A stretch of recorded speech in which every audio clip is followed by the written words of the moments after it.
Yes, for this day, gather under the king, about us, anything from MLK, and pursue qualities and justice. It is necessary to focus on our unique context here and here. Today we embark on the journey of critical search, dialogue, and collective community inspired by the enduring legacy of the third one. The things we included in West justice and equality as presented bodies and legislative individuals around the world. In our shared process of these ideals, we must contextualize the principle of history within the narrative. Nigeria is a region that diversity and complex activities. It is the share of struggles and triumphs on the path to justice and equality. As we reflect on the history, let us consider the unique challenges faced by our society and the proposal that empowering voices are being in our collective universe. In running out, I encourage each of us to actively participate, share your perspectives, and contribute to dialogue. Through this collective effort, we can amplify voices that call for justice, equality, and positive change. We are discussing and inspire us to work collaboratively and to work in Nigeria. We have every enjoy advice for being a part of this important conversation and of empowerment, respect, and possible equality and justice in the community. Thank you so much.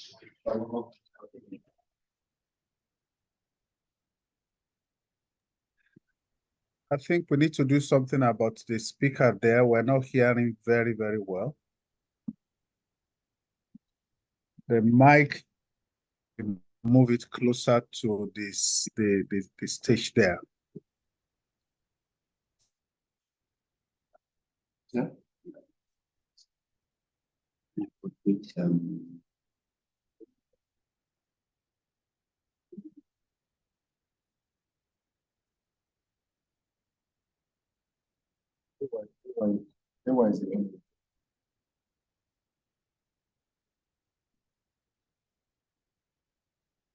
It's working that's not supposed to be doing separate reduction, so we use that to fix everything.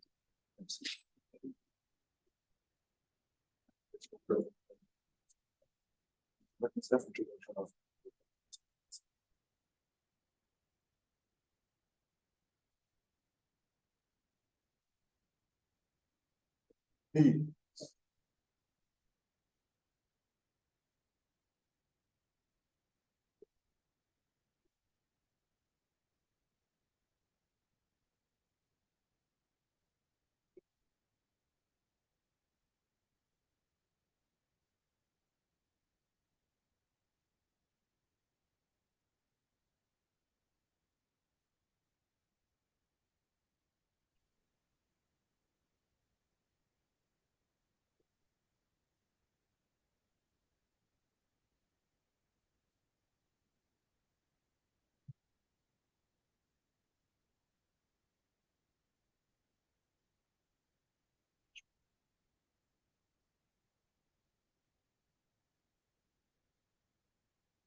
Well, what is it?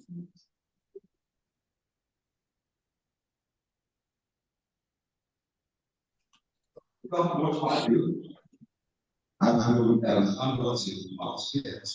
Thank you.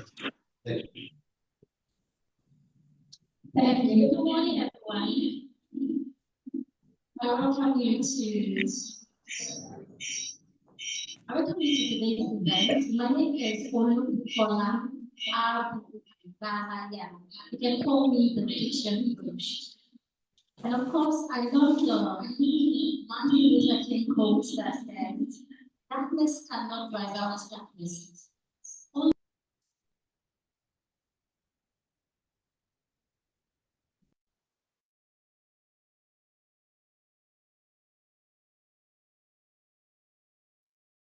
Today we have new learners such as the U.S.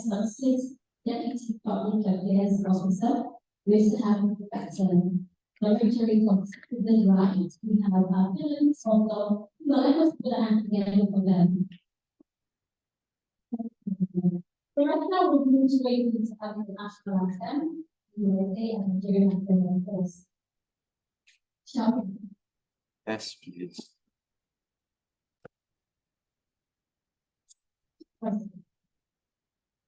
Yes, please. Hello.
Thank you, everyone. He says. So without wasting time, we'll move straight to the keynote address. Now I have to pass the lecture to Mr. Samuel Eden, in charge of that. Mr. Samuel Eden.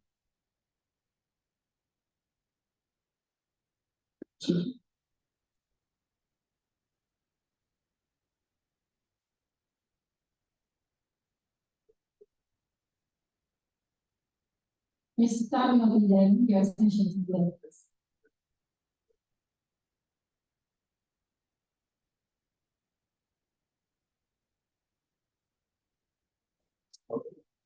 Okay, when he's getting ready, I'd like to introduce the guests. And I'll start with the U.S. Consulate Deputy Public Affairs Officer, the person of Madam Amanda Roach Brown. Please put hands together for her. She'll join us online. Thank you, everyone. I also have the Directorate of Citizen Rights, Mrs. Adetutu Oshido. Please put hands together for her also.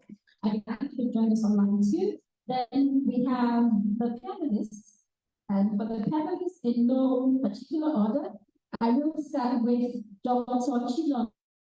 So, Fidelis, please put together for him. A well-known and perhaps local doctor. Sir, can you please move forward? Thank you, sir. And on my list, I have Yusuf Nuruddin. Yusuf Nuruddin, where are you? Okay, I saw you earlier. I think he's outside. Okay, please come forward, sir. Thank you. Let's put together for him, everyone. Thank you. I also have Marissa Ifela Oludunje. Please put them together for her.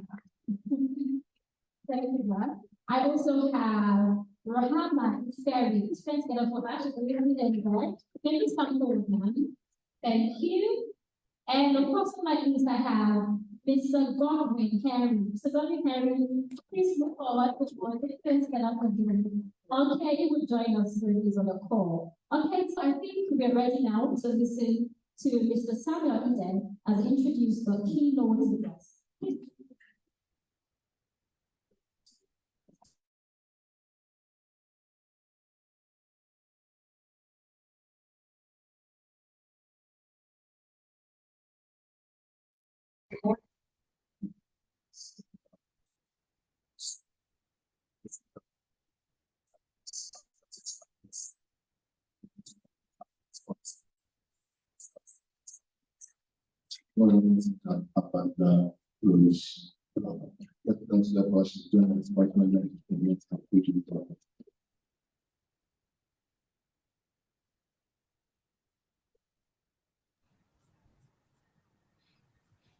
Good morning. Can everyone hear me?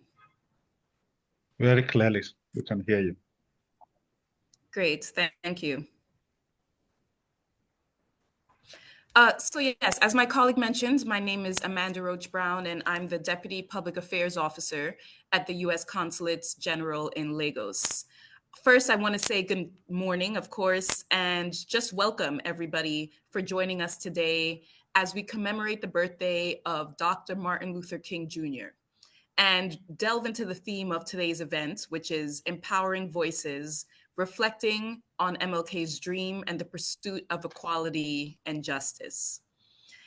As I said, it really is an honor to be here today to celebrate the legacy of Reverend Dr. Martin Luther King Jr. on his actual birthday. So January 15th was his actual birthday. And it's a day that the United States recognizes as a national holiday. Before I speak a bit more about today's theme, I want to, of course, express my excitement about our keynote speaker, the Attorney General and Commissioner for Justice, represented by Mrs. Adetutu Oshinosi, who's the Director of the Directorate of Citizens' Rights.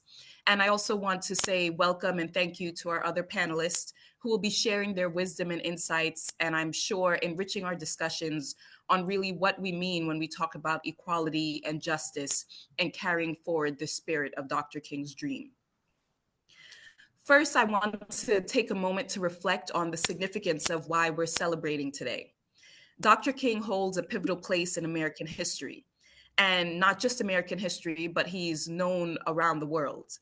And this is because of his indomitable spirit during the civil rights movement, where he stood against racial and economic discrimination and advocated for federal civil rights legislation. Today, as I mentioned, is a national holiday in the United States, and it's a testament to the enduring impact of his advocacy, and as well as the recognition of the ongoing journey towards equality and justice. His legacy isn't just a historical one, but a living one. It's a breathing force that continues to shape the minds and hearts of generations after him. Dr. King was not merely a leader, but he was a mentor and inspiration for countless youth, especially the young people, who played a significant role in the civil rights movement. He understood that the key to lasting change lay in empowering the voices of the youth. And by mobilizing young people, he injected vitality and dynamism into the fight for equality and justice. For me, I think one of the interesting things is that he himself was a young person when he became the face of the civil rights movement. And it was from age 26 until his assassination at age 39 that his name became known around the world. So the importance of Dr. King's legacy on the youth lies in the lessons that he imparted. He taught about the power of nonviolent resistance, the strength in unity, and the importance of dreaming beyond the constraints of the present. Of course, the words of his famous I Have a Dream speech resonated not only with adults of his time, but echoed through the years to inspire generations of young minds to dream big and strive for a better world. So today, as we commemorate Dr. King's birthday, I want us to recognize the struggle for equality and justice is an ongoing journey. In fact, even as Dr. King was assassinated, he was continuing to fight for economic equalities that the United States was facing. Many people think that after his famous I Have a Dream speech and the passing of the federal civil rights legislation, that the journey was done. But Dr. King was very aware that there was much more to be done to make sure that all people had equality and had the same rights in the United States. Dr. King's dream was not a solitary one, it was a collective dream, again, shared by individuals of all races, ages, and economic backgrounds. And particularly, he spoke for marginalized groups, emphasizing the interconnectedness of human struggles. As I mentioned in the beginning, he was a reverend, and his faith played a very important role in what he had strived for in terms of equality amongst all human beings. On this MLK Day, let us recommit ourselves to these principles, the principles of equality and justice that Dr. King so passionately champions. I hope that we can strive to be architects of a society where every voice is heard, where every individual is treated with dignity and respect, and justice prevails for all. In the words of Dr. King, injustice anywhere is a threat to justice everywhere. Before I close, I want to thank our acting director of the American Corner in Ikeja and our partner, VGG, for the great work in putting this event together. And I also want to make a plug for those of you who are new to our American Spaces and our American Corner, that these are spaces designed for your engagement with American culture and values. It's a place for education and empowerment. And we have 25 American Spaces across the country. Many of them are connected with us here today. So I invite you to make the best use of these spaces, invite your friends and your families to also attend events that we have for your upliftment. So once again, I want to thank you for joining us on this significant day, and may the spirit of Dr. King continue to inspire all of us to strive for a better and more just world. Thank you. Thank you.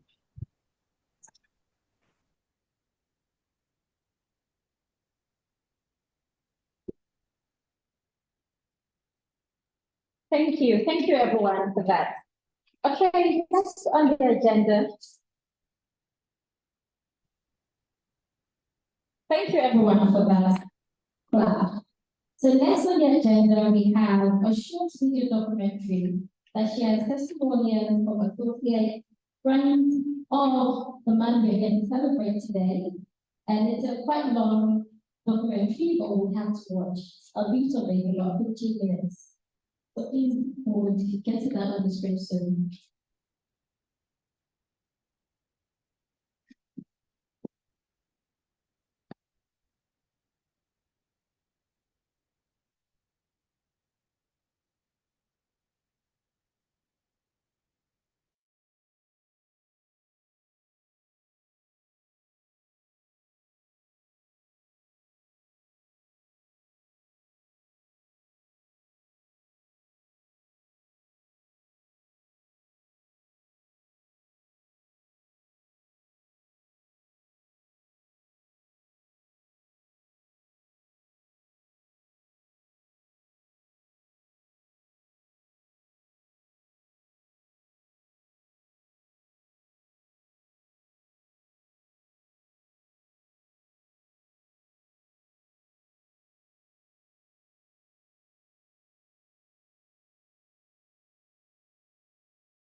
American corner pages. Today is Martin Luther Day. Who is Martin Luther? He's a man that fought the freedom of blacks in America. Today is his day. Today is the day he was killed, yes.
I will, but not now. Oh.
people of Georgia. We are saying to the nation that millions of Georgians of all races are today unified in their dedication to fulfilling this dream. We know that we have come a long way. What happened to this in the space of 25 years is I think will bring the economy. He taught me at Morehouse College. He, for a semester, taught a philosophy class. So I'm one of the few people in the United States who could say I was a student when Martin Luther King. He was a great teacher. He would open the philosophy textbook, read the first line, and then throw his head back and quote from memory, page after page after page.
Yeah, that was a long watch. I hope you enjoyed it. I learned so much about it. I love the fact that one of the students that was going to be just a line and we ended up taking beforehand. That's a great one. Aside from the great feat we're able to achieve. And when Amanda was speaking earlier, she mentioned that he believes that injustice everywhere or anywhere is injustice everywhere. So I just hope that we come here today means that we will be able to speak out anytime we see injustice and fight for equality. So right now we'll move straight to the panel session. So I'll call on the panelists, read their profile, and please help me welcome them with a resounding clap. So I'll start with Yusuf Nuruddin. So Yusuf Nuruddin is a Nigerian legal preneur and social justice advocate, driven by the desire to utilize the full strength of the law to help those in need find trust and solace in the Nigerian legal and justice system. He co-founded Foundation for Public Interest Law and Development. The foundation uses data, strategic mitigation, and advocacy to promote issues of public interest and sustainable development. Through the foundation, he and his team have connected over 1,200 individuals to pro bono lawyers and helped at least 56 startups and SMEs in Nigeria grow their businesses, scale regulatory compliances, and resolve disputes. For his work, Yusuf has been recognized and won awards. He was the most outstanding young person in law in Lagos State in 2022, Head Resource Center and MacArthur Foundation Outstanding Impact Award in 2020. Furthermore, he is a 2023 Mandela Washington Fellow, a fellow of the Eagle Institute for Innovation of Law. He is a member of the Nigerian Bar Association, National Executive Working Committee, NBC. Please put your hands together for Mr. Yusuf.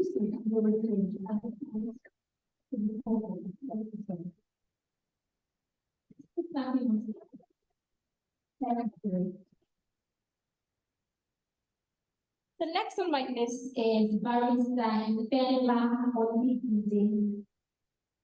Barrister Ifela is a Nigerian lawyer, politician, and inclusion advocate with over 10 years of experience in project, community, and youth development. Her work encompasses governance, democracy, youth and women participation in politics, civic engagement, and education.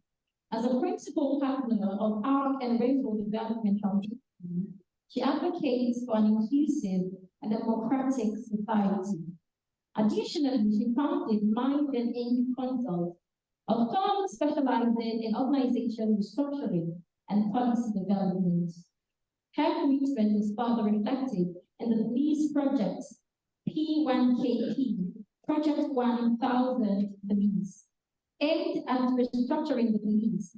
She received recognition for her contribution to the 2019 World Justice Challenge held in Lille, Netherlands. Ifela has an impressive and diverse background, contributing significantly to the various initiatives, political engagements, and leadership programs. She has demonstrated commitment to advocating for diversity, inclusion, and women's rights, earning recognition through awards such as the Young African Women Leads Award and Young Female Politicians of the Year. She was one of the youngest National Working Committee members of a political party as a National Director of Communications and Programs and an aspirant in the 2023 general election.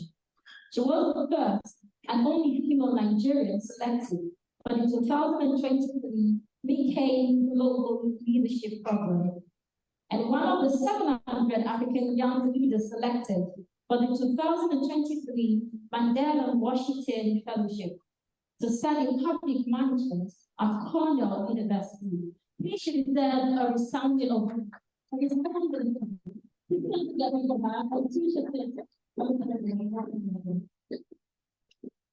Thank you, everyone. Okay, next on my list, I have Rohama Ferry.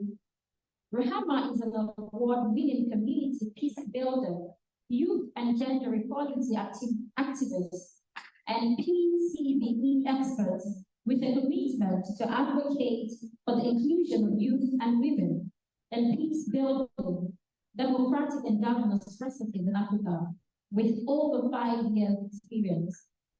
She has a strong educational background in law and public policy, with additional certification in politics and leadership from the School of Politics, Policy and Governance. As the founder of the Youth Evolve, her NGO plays a crucial role in fostering inclusivity and empowerment. She has demonstrated exceptional leadership in promoting digital literacy and combating misinformation.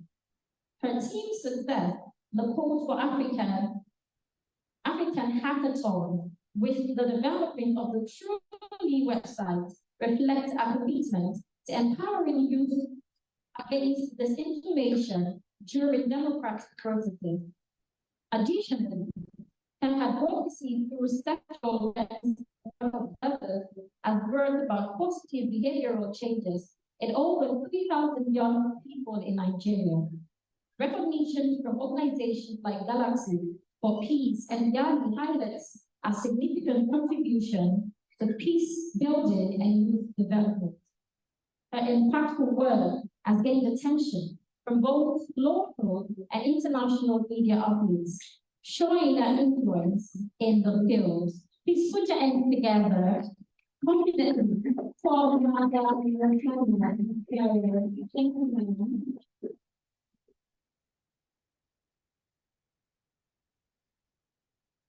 on my list, I have the actual doctor. Dr. Chinonso, popularly known as Apropos Doctor, is a Nigerian doctor, health influencer and actor.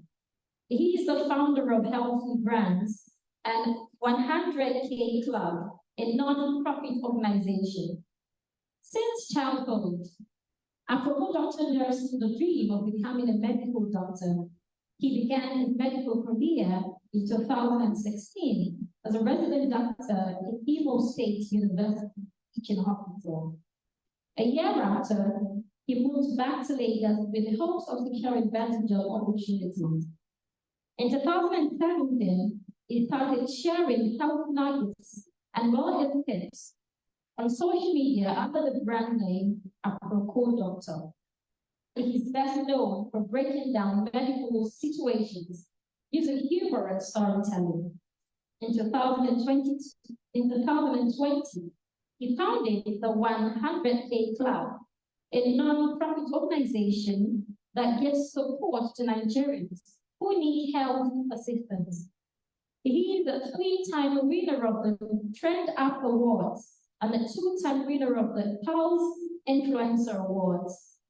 Chinonso is the founder of AproposDoctor.com, a healthcare-focused information outlet dedicated to dispersing health in an easy-to-learn manner so that optimal health is achieved by everyone, starting from the grassroots. By changing habits and influencing decisions, we cause birth out of a need to prevent diseases and improve the healthcare outcomes in Africa, starting from Nigeria. Please put them together for Apropos Doctor. This program is the mothers. You want to say? So we have this about So is an international development professional with more than 8 years of experience in human capital programs, research and policy. He is Director of Strategy and Education at Teach for All, where it leads efforts focused on the localization, the power of networks and decolonization. Godwin also serves as chapter lead of Lagos Plus Social Good.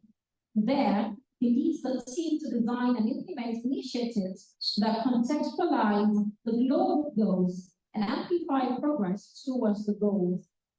He also served as thematic lead of the Education Policy Commission at the Nigerian Economic Summit Group, and served as technical assistant on the Nigerian Medium-Term National Plan 2025 Development Team.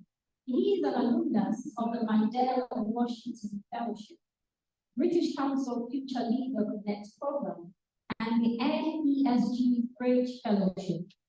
Across all his engagements, he is driven by the desire to democratize opportunities for everyone, irrespective of social economic background. Please put them together as we welcome Mr. Godwin Family. Thank you.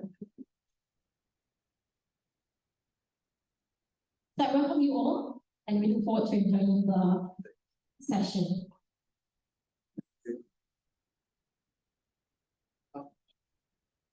Good morning, everyone. Good morning, everyone. Good morning.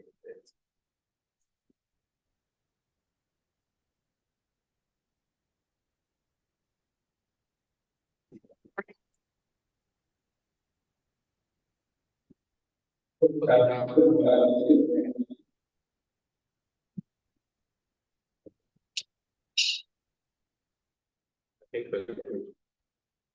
welcome once again. My name is Godwin Henry. Leave that profile that you read. Just you know how it is. I am me, and I'm just here to facilitate today's conversation with our panelists. Most of all of them are people I look up to. So it's a great privilege to be doing this, especially when we talk about someone like Martin Luther King. I remember my time in the US, one of the movies they forced us to watch because they did not allow us to choose. Our movie was from Martin Luther King. I enjoyed it. And one of the places that was there was the statue. So whenever you are in DC, you should visit that place. But I don't know why they hid the place because I searched and I tried to justify it. So like a long road to freedom. But back to today's conversation, as we know, today is the birthday of Martin Luther King, and you might be wondering why celebrate a man's birthday. If you look at our work in the civic space, especially around justice and equality, we can't do what we are doing without mentioning the man Martin Luther King. He's done a lot of things, one of which was obviously justice and equality. And our topic today is on empowering voices, reflecting on MLK, which is Martin Luther King's dream and pursuit for equality and justice. And I think there's no better set of people to do justice than the panelists that we have here. I'll just allow them to say their name one more time and what they do. Maybe they are a founder. I think I'm the only non-founder of this panel, so it's a rare privilege. So they will let you know who they are and what they do. It's there beyond that profile. There might be something that profile that's not on that profile that you should know. That's ladies first. Okay. I have a mic here. Can you hear me? Good morning to everyone. My name is Rohama Ifere. My name is Rohama Ifere, and I'm a gender equality activist. I'm a community builder and the founder of the Youth Evolve, as well as the founder of True, which is a digital platform that helps to talk disinformation in Africa. And I'm very much pleased to be among this prestigious panel. Thank you. Good afternoon, good morning. My name is Michelle, and I'm apologies for my voice. I'm so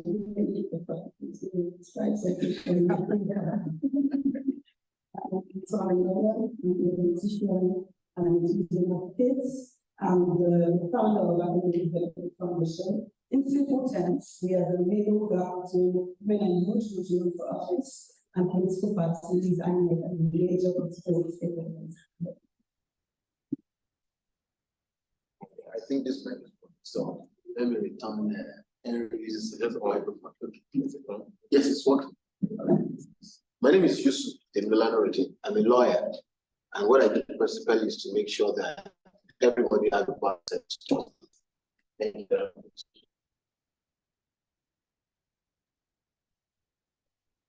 You have to be sure you're okay. Good morning, everyone.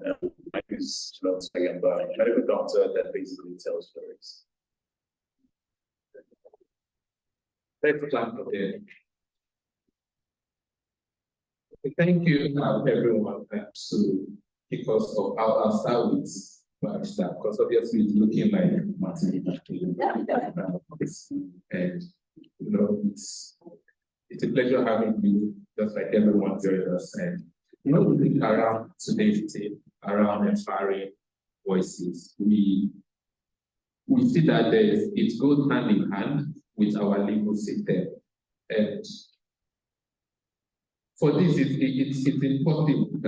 it's impossible to achieve justice and equality without a well-functioning and dependable legal system. I remember when I worked in and was asking me that with all the judgments being judged currently in our legal system. And you know. So the question I'm going to pose to you is that to what extent can the reliability of our legal system contribute to the establishment of a just and equitable society, particularly when we look at the public criticism around the inconsistencies within the legal system, and I'd also like it to touch on the impacts of this public perception so far of the judiciary and how we can change this notion. Okay. I don't know if I should go over it. No, it's fine. Okay. Thank you very much. First, I want to apologize for appearing like this here. Actually, I have trial today, and I'm leaving this place for the courtroom. So someone is currently holding my coat. So usually I don't go out like this, so I apologize. Now, back to your question. When we talk about the legal system and the justice system, it's a makeup of everybody sitting down here, because there is no law that is not made, maybe without consulting all necessary stakeholders, because there are different stages to passage of law. Now, that takes me to the first leg of my response to your question, is that Martin Luther King, when I saw his profile, 1929 to 1960, just about 39-year-old man, and you would assume that he was the president of the United States. That is because of effort that he has made personally to see that the system will work. So the first leg to that response is that, one, we as individuals, we as activists, we as lawyers, whatever you do, because even if you check those who make law for us in the country, most of them are not lawyers. When you get to National Assembly, you find all kind of persons there. So it means that one must start to be involved, we must begin to involve ourselves in the process. That's the first one. The second thing about the legal system is that, yes, let's look at it from the aspect of, I'll take 2021 or thereabout, the president shut down Twitter for 7 months. So that again is one of the trends that we have to sustain. But if you know, or if you take your time to know, you will see that courts, not even the courts in Nigeria, declare that action null and void. So those are some of the issues that involves our legal system, and there is no legal system. The only thing that the system fights is on seeks to encourage what we call equality, because right from when the board has been created, where we know it in our own practice as a state of nature, and it is always a struggle of inequality. So the society has been created in a way that we all cannot be, so to say, have the same level of privilege or social understanding as you see. So by so doing, some people will now take it upon themselves to say that the system works. But on the issue of perception of the judiciary, again, how much effort are we making to put the judiciary on check? When my Lord, Honorable Justice Bolaji Yusuf was reading the judgment in Peter of Peace and President Tinubu's case, he said that, do you expect the judiciary to be calmed by the social sentiment shared on social media? So that is not how the society works when it comes to law itself. Because you see, I say that process of lawmaking, and there is a way that we must be involved. So if we as individual societies have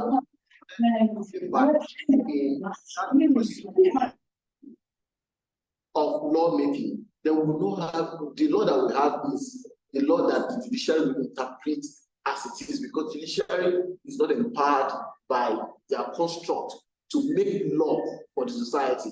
They are just there to interpret. So the question of perception is a result of we not taking part in the process of lawmaking itself, because law does not just come. It comes from people saying we don't want this. People coming together to say this is the social law that we want for the society.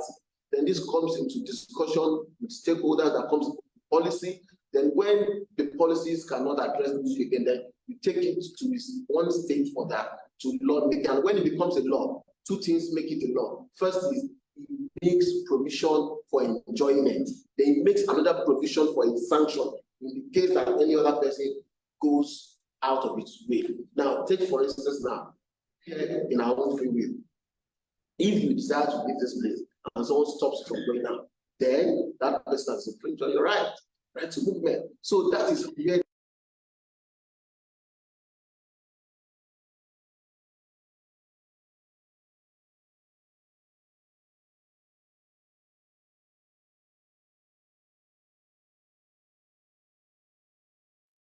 because Justice Amino again, I think 2022 said that law is limiting. So the law cannot be said to be given out of the people in society. So just like Martin Luther King has done, just like he has educated the system that there is equality in society, making sure that other people.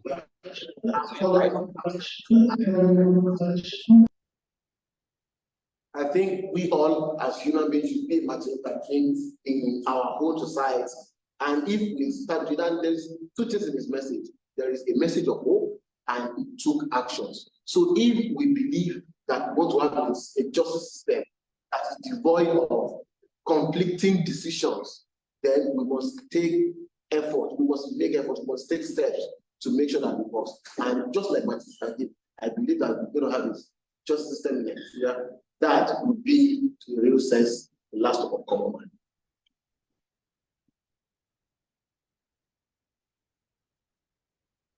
Thank you.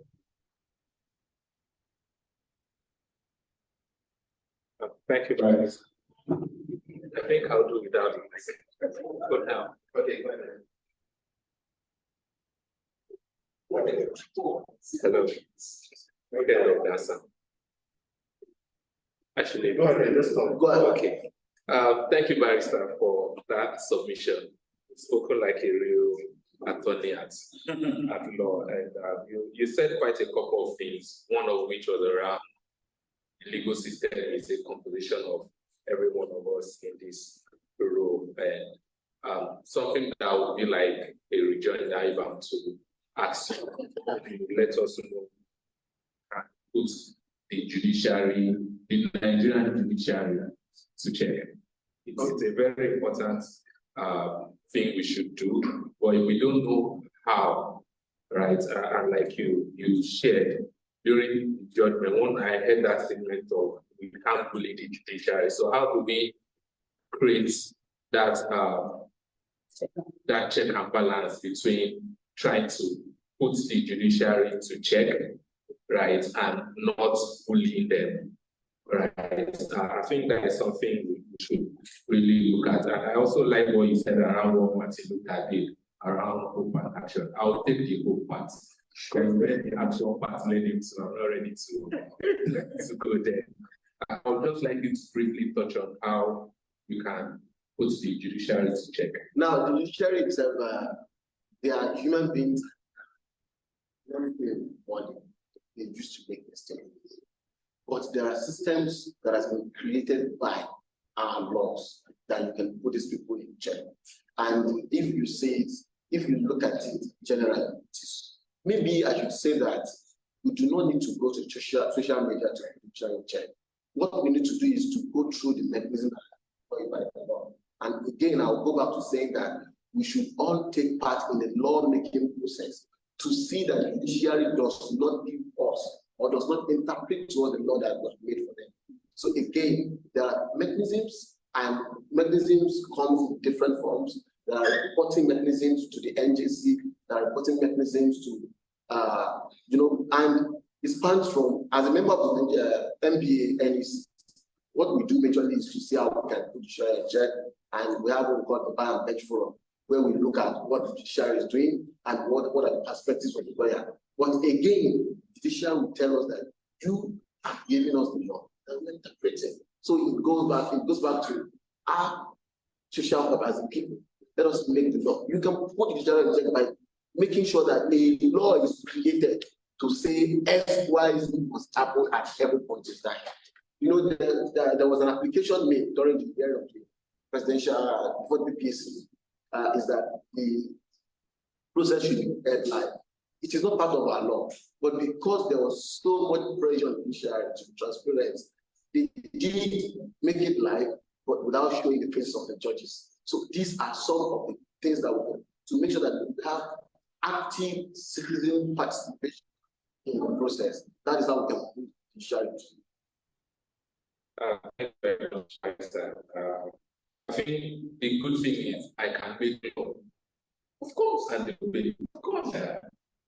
I tried that process recently with the action, the coaches, attended the hearing, and I've been following up on it. I think we should all do the same. At least if we can't tell them how to interpret it, we can tell them what to interpret. That's my takeaway from this. Thank you very much. I'll go to Ife Rohan.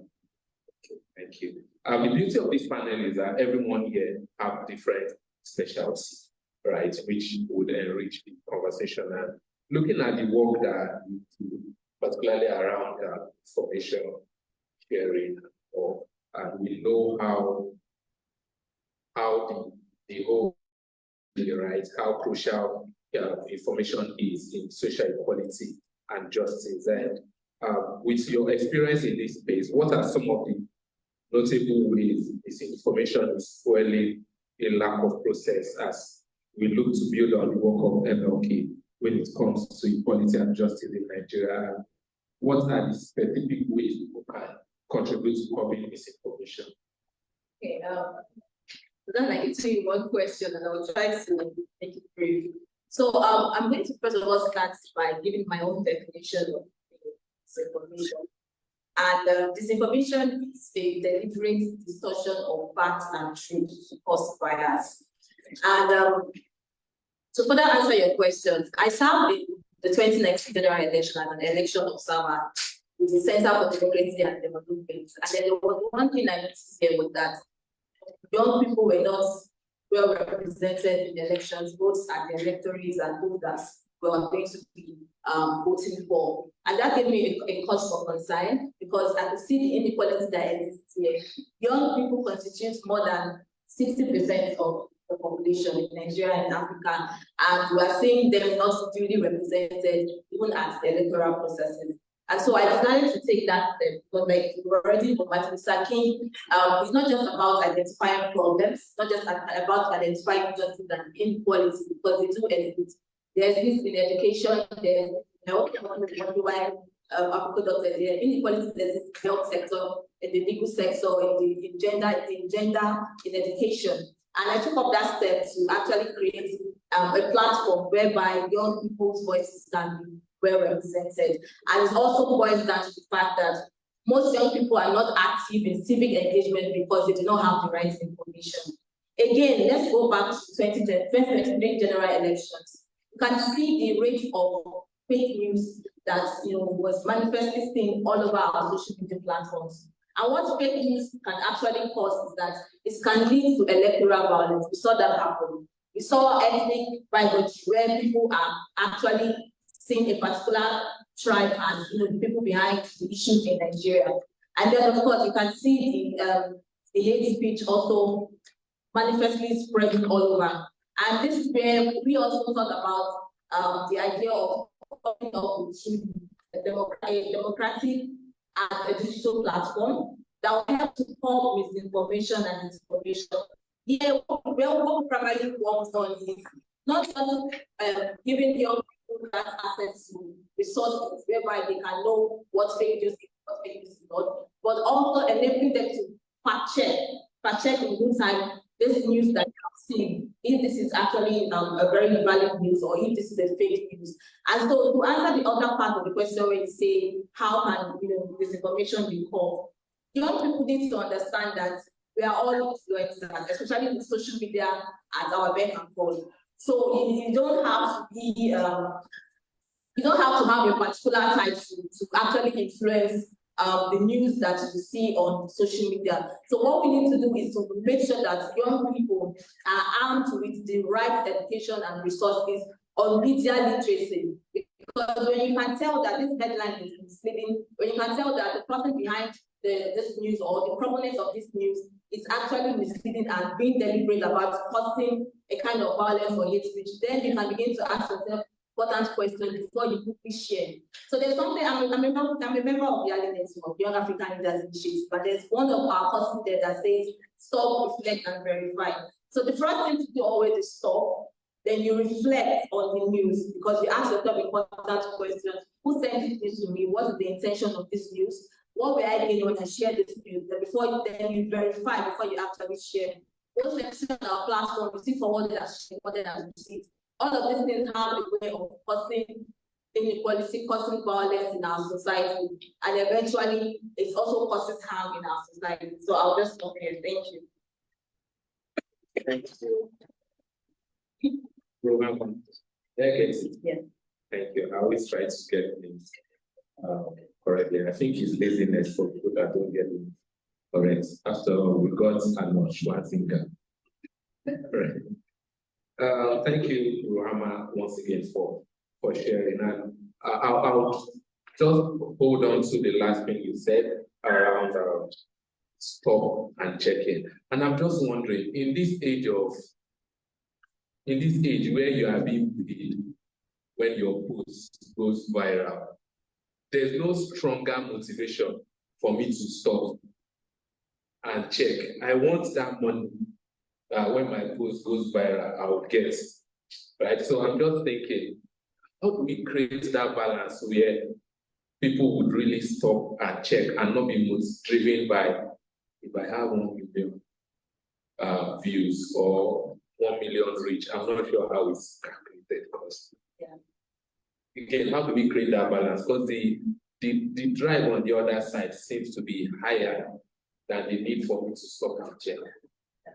To answer this question, what I would say is that stakeholders need to be involved. So by stakeholders, I mean for the necessary agencies that are in charge of implementing the laws, and of course the people themselves. So earlier on, Barrister here had talked about the laws. We have existing laws that caters to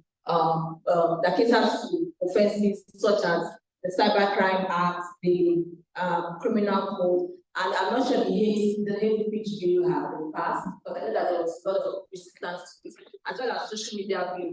And all of these things make provisions for when people actually discuss this kind of information, whether you are being paid or not. But the fact is that there's a high or greater chance of you causing violence in the society through the kind of news that you are propagating. So what is important here is the implementation of these laws. Because when people see that, okay, this particular person or this particular influencer has been sentenced maybe 15 years in jail or 5 years in jail, I think one of the provisions that many people say no to the hate speech was that they were even going to be death sentence if your speech actually caused someone to die, especially death sentence. When they see that, okay, these people are not playing, there's actually a tendency for these laws to actually be implemented. Then people will begin to watch the way they actually share it, whether they are being paid or not. So I think my emphasis here is implementation of the laws that we already have and making sure that people are seeing that there's actually penalties for these laws. Thank you. What is I'm interpreting in my head is we need to make somebody scapegoats. A public scapegoat, and probably it will stop. I hope that will work, and I hope to see your fact checking too more commonly, because I think that would also go a long way in checking real time. I know some of the things I've tried fact checking is always medical advice that we get, especially on WhatsApp, like you said, forwarded at receive or forwarded many times. And once something forwarded many times, already put question mark to it. Thank you once again. Barrister Fenla, I'll just come to you quickly. And I know one of the areas that you work in has to do with young women. You're a woman in politics yourself. I'm not sure if you adopted the honorable title or you still don't want to be honorable. Well, just when we are in a political, we do the honorable, but it's outside. Okay, so I'll address you as honorable.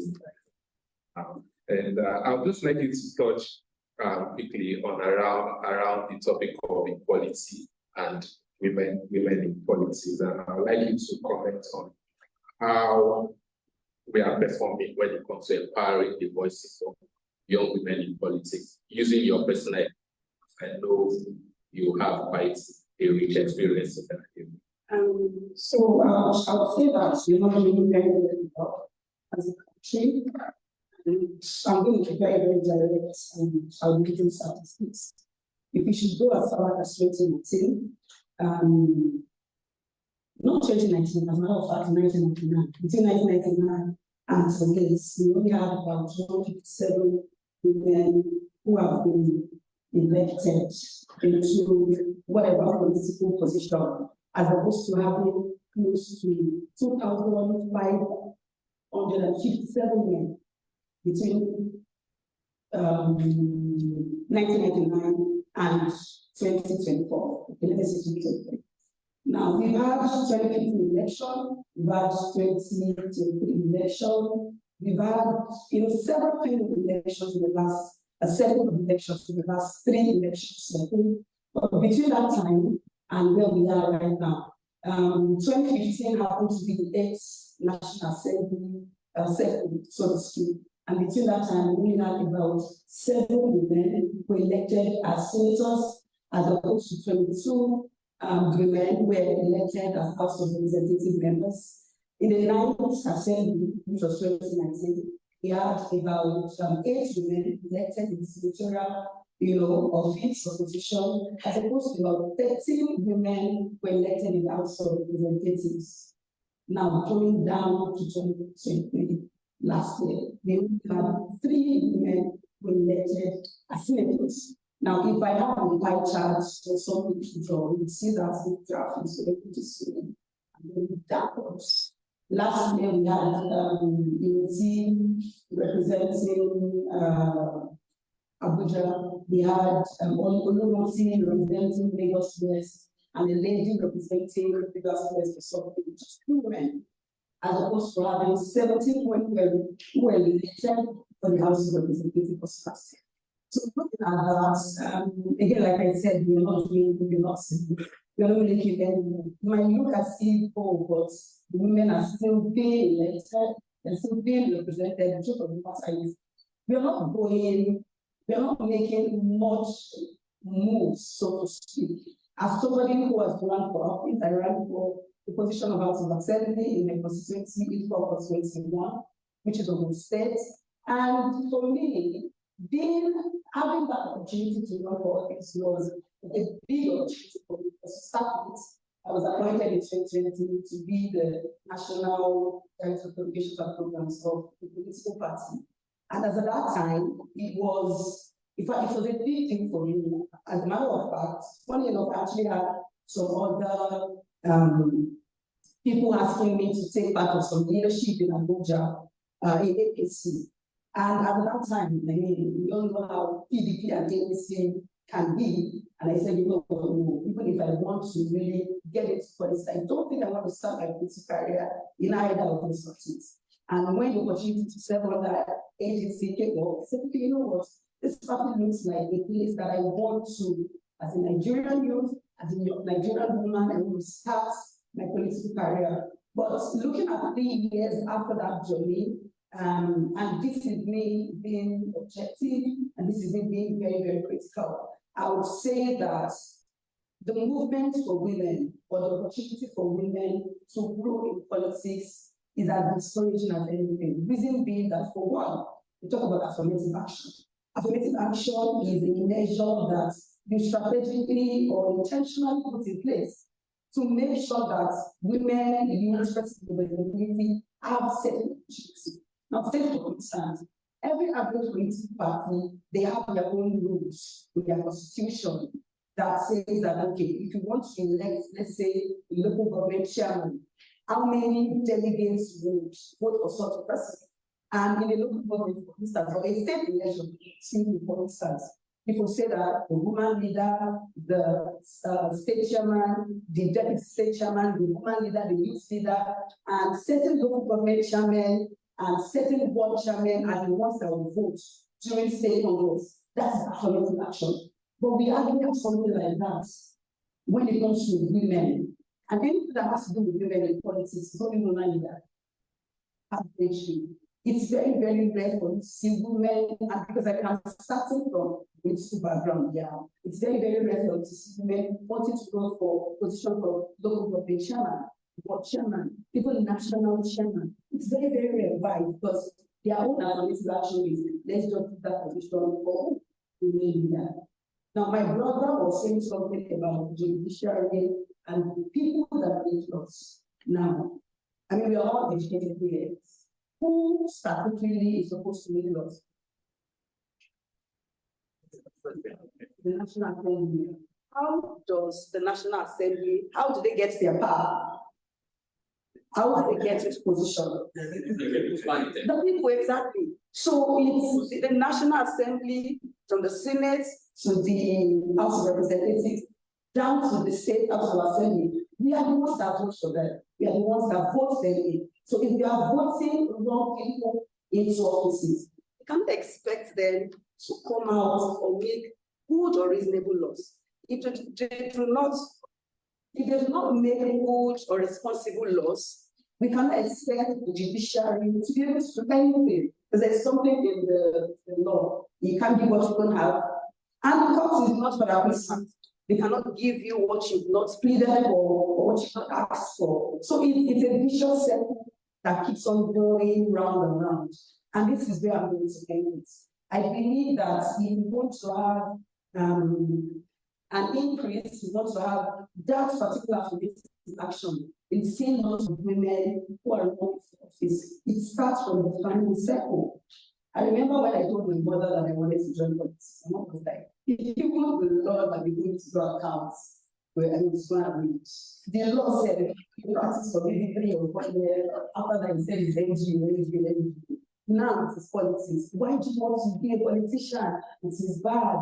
Women, they stay out at night, and all the stories you hear about them. But because my mom knows from day one, I have a bonus head. And I can be very, very, strong-headed, so to speak, and very, very focused. She said, okay, you know what? I know what your movement has been over the years. I trust the judgment in go ahead. But I can assure you that being in some position, it didn't come even though it's an appointed position. I have to practically work for it. Because there are people that I was talking with, that people in their 50s, 60s, 70s, 80s, they're experienced and seasoned politicians. So when they're telling you that this is how we think, you're just a young girl speaking English. Someone at the grassroots does not understand English speaking. Okay, finally, this is what I'm going to say. And when I was going on this year, I discovered that people that was holding a national position, I wasn't recognized at the grassroots. And I needed to reorientate myself to speak. So I'm only there at the national in Abuja, we go for national committee meetings and what have you. But I did not have any political structure. So what that meant was that if I wanted to run for office, they would beat me hands down, even though I'm a nationalist. So I had to start orientating myself. I had to go back to my local government, I had to go back to my constituency, and I had to start working for top.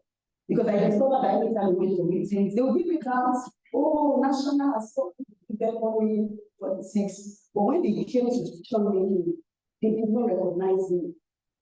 Right, and for women and for youth, you don't have money, you don't have a godfather, trust me, you're going nowhere. Even the little money you have, they collect it from you.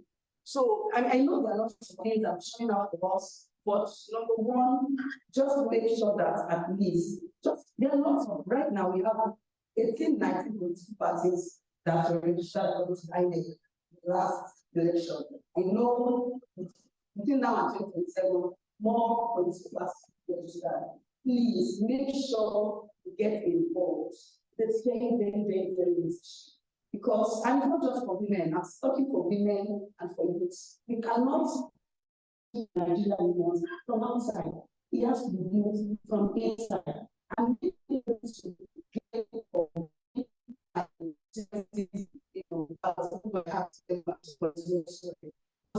was saying, and these are some things that you cannot learn outside of the political party. Lobbying, negotiation, and shining your eyes at things is not an agenda something. These are things that you need to learn. And I want to shake on tables here. My party actually supported the party, so it's not as party I'm about to say. It supported the kids I would do. But do you know, even with the fact that I voted for this campaign, I knew it was why? Because I knew that Baba was governor in Anambra was governor, they removed him, his deputy became governor for 6 months, and back and forth. And that was the politician. He moved the political years. But we feel that with all the, the gift shifting, all the organic growth, which we had, people were after at some point lost touch of the political strategies which Baba knew, and that was like Baba knew. So as a youth here, want to get involved, you need all the strategies. How do you think Obama became the president of America? You think it's only by English? It's not just by English and let's English, I have it. There's those things were there, right? But there's some grassroots strategies that you cannot have outside of the system. And now I can tell you that even Google Maps is making lots of underground moves. I don't want to share that too because but that's not what I think. Thank you very much. Thank you. Now understand why they say never give a politician the mic to start up your events. But thank you for sharing. You touched on a lot of things which are really crucial around affirmative action and around some of the notion and perception of people, and especially the age-long one, which I've heard because I'm in the policy space, and there's this marriage between policy and politics, right? And we try to dance in between. I like politics, but I don't want to be a politician, but I can't do without a politician. And where I'm heading with this is that when it comes to women in politics, one of the age-long arguments that we've had has been the timing of meetings, right? And when you see any woman in politics who is attending meeting at that time of the day, she's not a responsible person. We all know that. You've not heard it before. So those are some of the perceptions that we need to work on. Even when it comes to affirmative action, I've seen some states like Kwara, where the governor is trying to implement that. But again, it then raises the whole conversation around, are we building strong presence or strong institutions? Because if we are limiting it to the interpretation of the individuals, what happens when right? And some of the challenges are using to is again not new, especially on funding, which is why I like what MLK of fun around what Whelan is trying to do is having women and girls take up elective positions. I think we need another panel so far, or you said, but something I also wanted to help people understand when Honorable is talking about 3 women in the Senate, 7 women. What this means is that in the Senate, we have 109 seats, and you have just 3 women. It's less than 10%. Because of my religious background, like it's in 10%. Those are the. And for the House of Reps, when we talk of 17 women, we have over 300 and some 360. So out of 360, you have just 17 women. We are really trying. I'll hold on to that because if I go in, Honorable will not allow us. Would have to offer mic.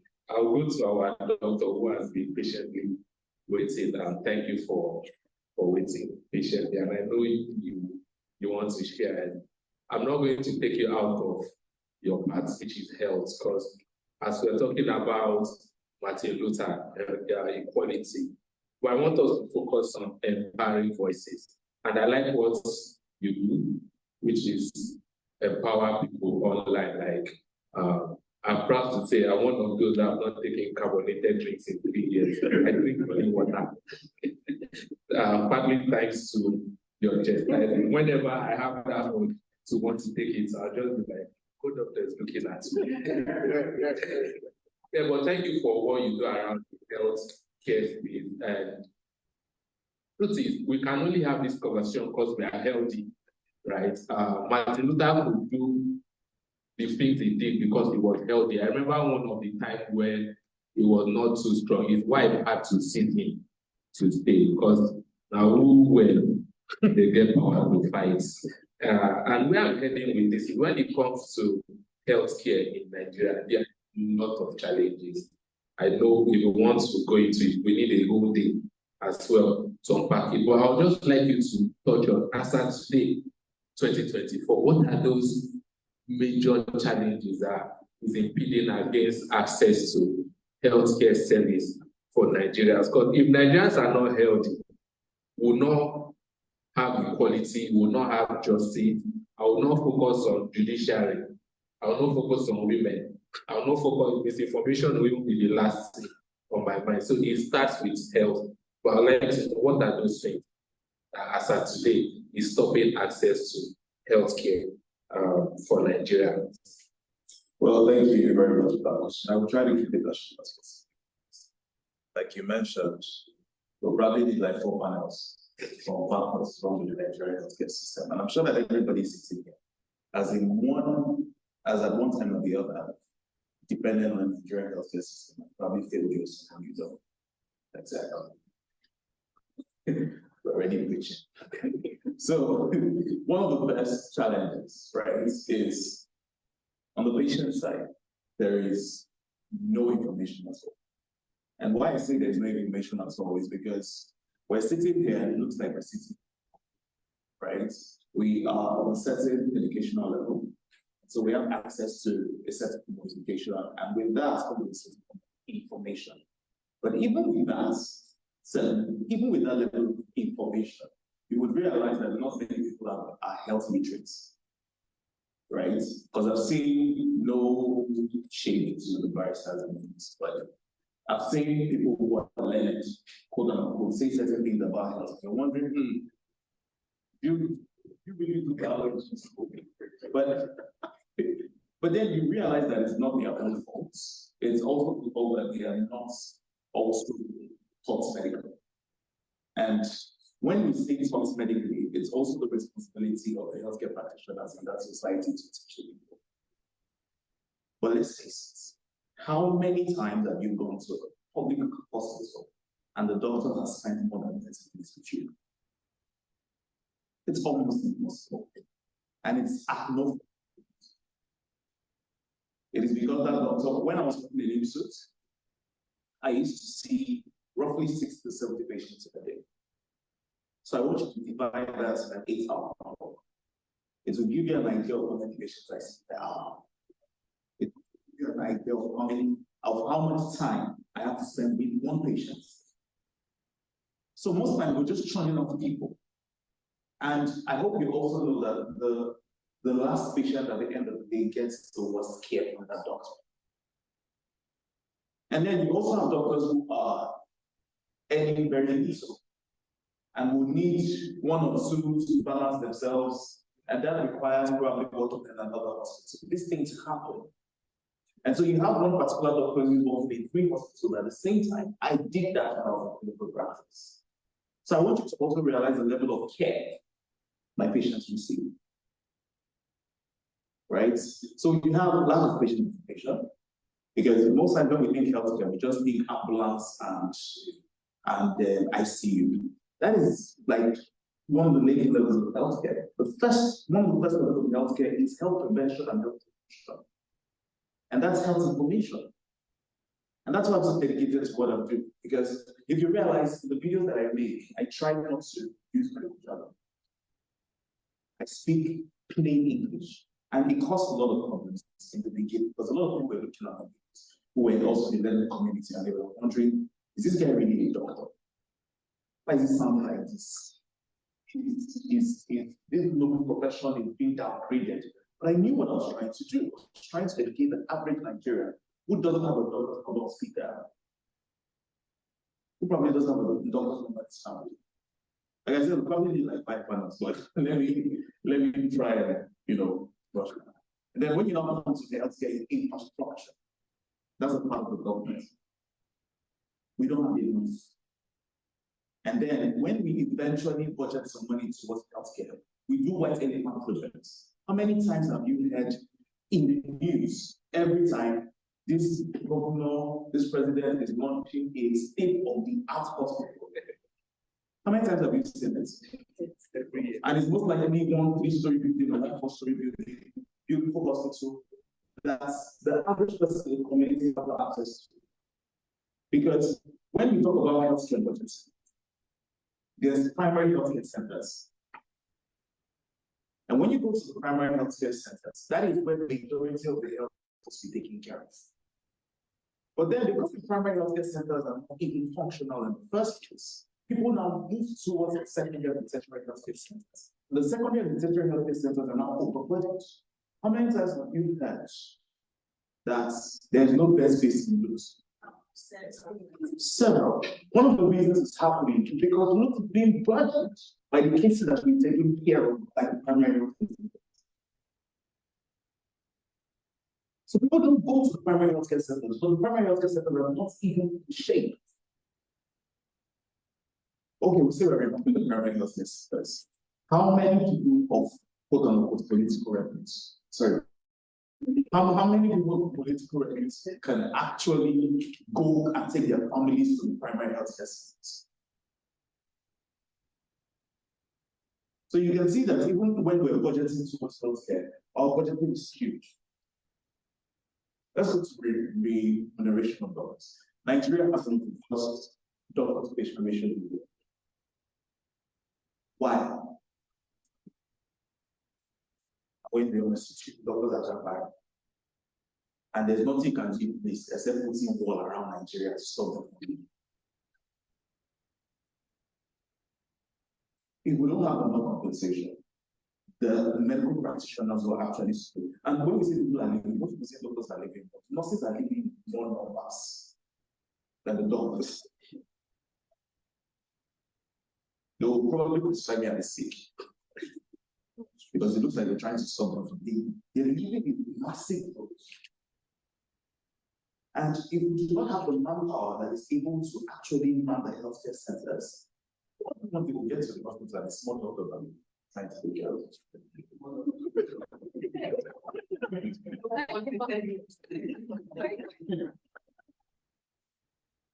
So we are losing our healthcare now.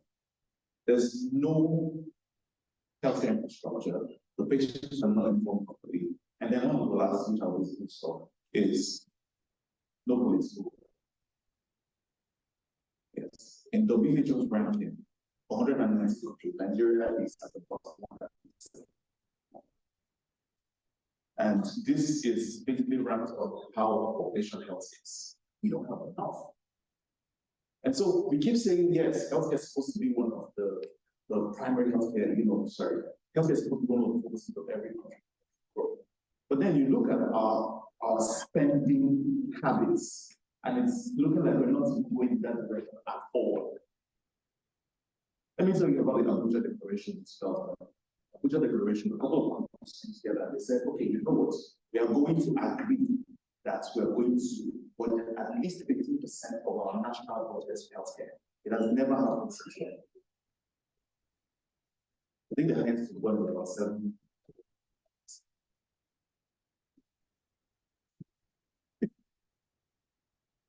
So these are the issues. And how do we solve these issues, right? We basically turning everything about this. We have to get politicians and people in leadership who are actually concerned about healthcare. Because the thing about healthcare is many times when it starts to affect them, they're out, medical tourism. We keep saying this. Barrister said that we're the ones who are responsible. If we go together and make a law that says that no elected official should get healthcare outside the country, I promise you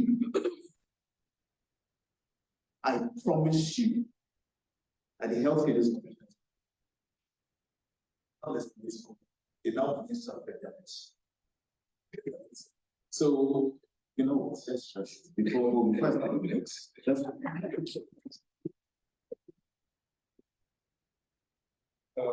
you. If we start from the last one on the political rule, I think this is why most times we see people that pray for COVID to come back again. Because there was a will, and we saw that we could work, right? Thank you for sharing quite a number of things you also shared, especially around earnings of doctors. I'm then thinking between doctors and teachers who is struggling for. I worked 3 million in Lagos at the time. I was not ending up to 3 million. think my key question, how do you cope? You just talk. You just talk. Thank you. Our panel was supposed to end by 12, and we have questions to 12:30. I'll just continue. If you have a question you want to ask, you can signify out. I'll call on you. Just continue our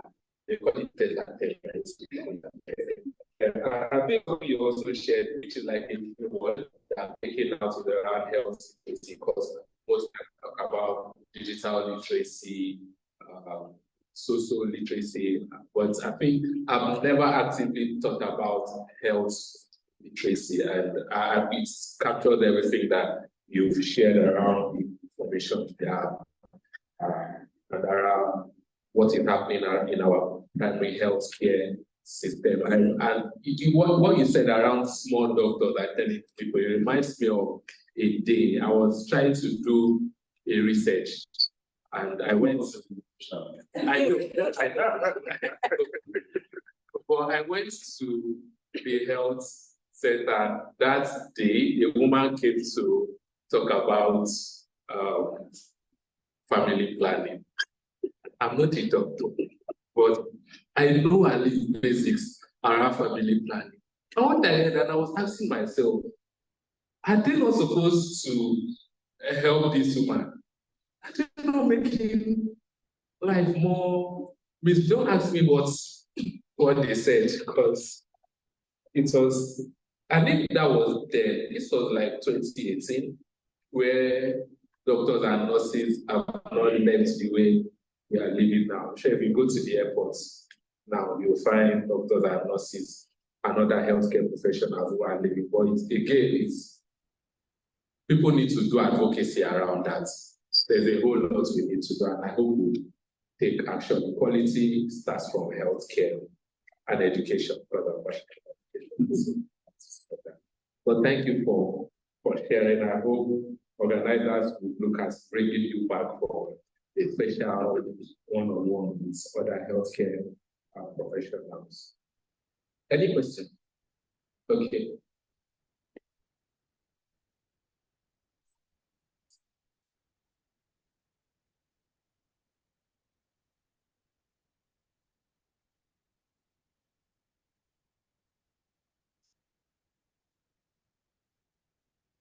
Okay, I see 2 hands already for questions. I've noted. Oh, you have a question, right? Okay, so I've seen 3 hands. We'll just be fast with the remaining questions so that would allow people to contribute. I'll go back to Hammer. Yeah, sounds like a question.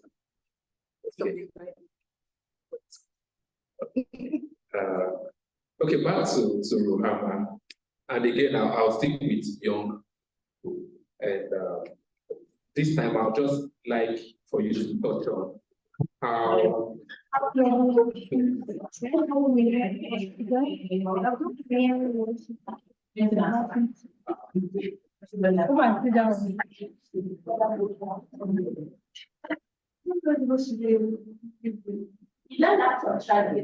Yes, it is.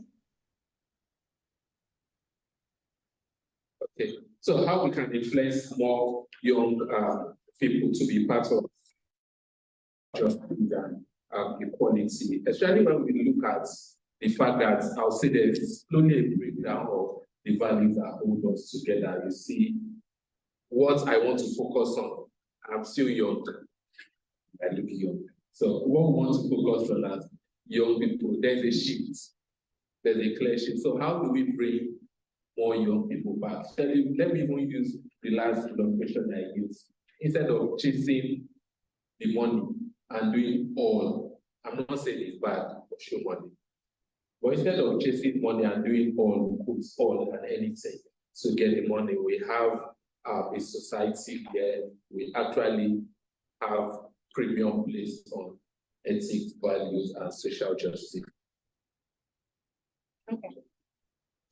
Just continue.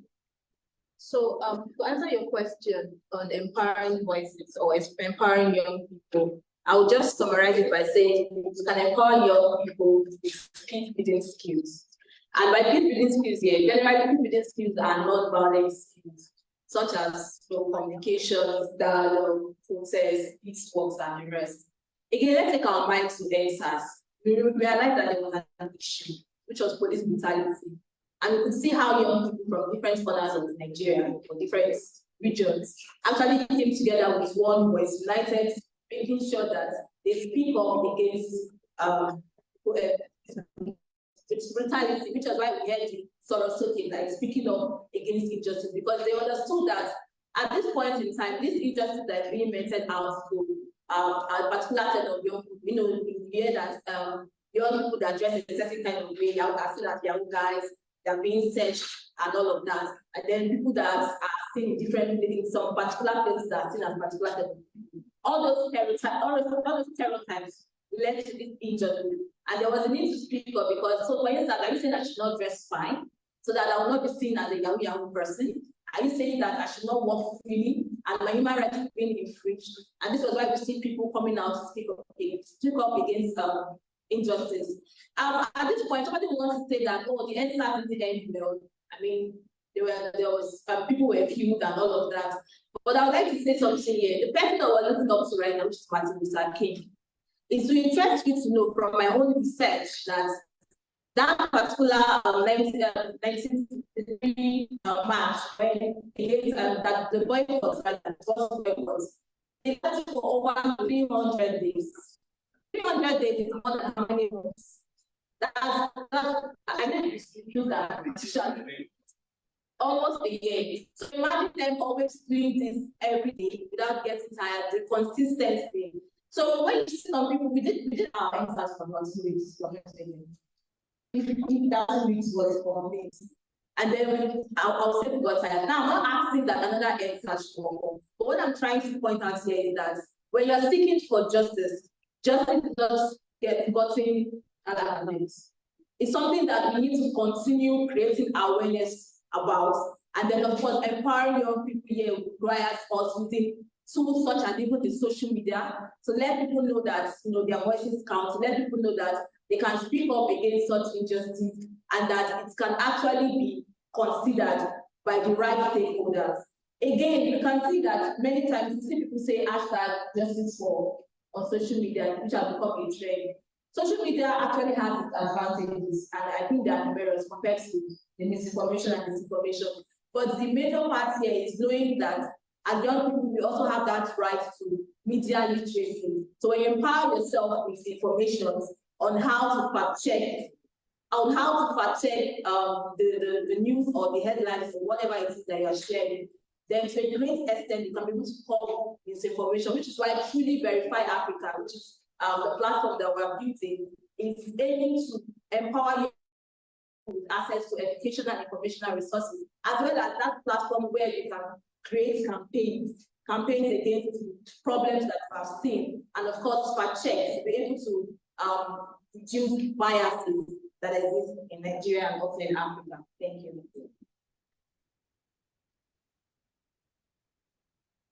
Thank you, Rama. I'll quickly move to Barrister Yusuf, and I'll focus this time around your pro bono work because I think it's a critical aspect of what we are trying to talk about. You run a pro bono legal service center, and I'll just like you to share briefly what inspired you to start. Hopefully, someone here would be either inspired to join you or start similar, and how the journey has been. Okay, thank you very much. Please, before I go to that question, I want to reinforce something. In 2023, when politicians wanted to stop doctors from going out, there was an attempt to pass a law to restrict doctors to 1 or 5 year practice. Now, when they wanted to stop us from speaking up, they wanted to pass the hate speech bill. When you want things to happen to society, what you do is to come up with an organized system that is going to dive or dovetail into a law. She spoke about affirmative action. If they really wanted it to happen, it will have happened. So what we need to do is to change our system and social construct. Just like Martin Luther King did, we must take actions and as individuals and group society to see that we have a society that works, so that the dream that we have of society can come to reality. Now, what we do at the pro bono center? Pro bono center came from a personal story. My father acquired when he was a soldier, and 3 years retired, and he got 14 million. So he thought of investing the money and bought acres of land in where you now know as Icho State. Then I was in university. So he made me owner of the land because you know soldiers think they will die anytime. So I saved on my money. Now, when we in the process of they took the land, the Awori guys, they wanted to sell the land, they took it from my father, and we had a lawyer that did not do well, that compromised our stand. So when I was in final university, the trauma of that for close period, going to court, going to do a witness and so on and so forth, now made me write my project of issues that make justice a myth in Nigeria, where you cannot access justice. So I found out that the biggest problem that we have in our justice system is the lawyer. You know, it is very easy to see it out there. When you cannot discover a big lawyer, you know, it's out there. That's a real lawyer. So that is how we come about to say, okay, how can we give access to people who need access to lawyers? So we have been doing that since 2019, and we've had so much impact. I don't want to start mentioning the numbers now.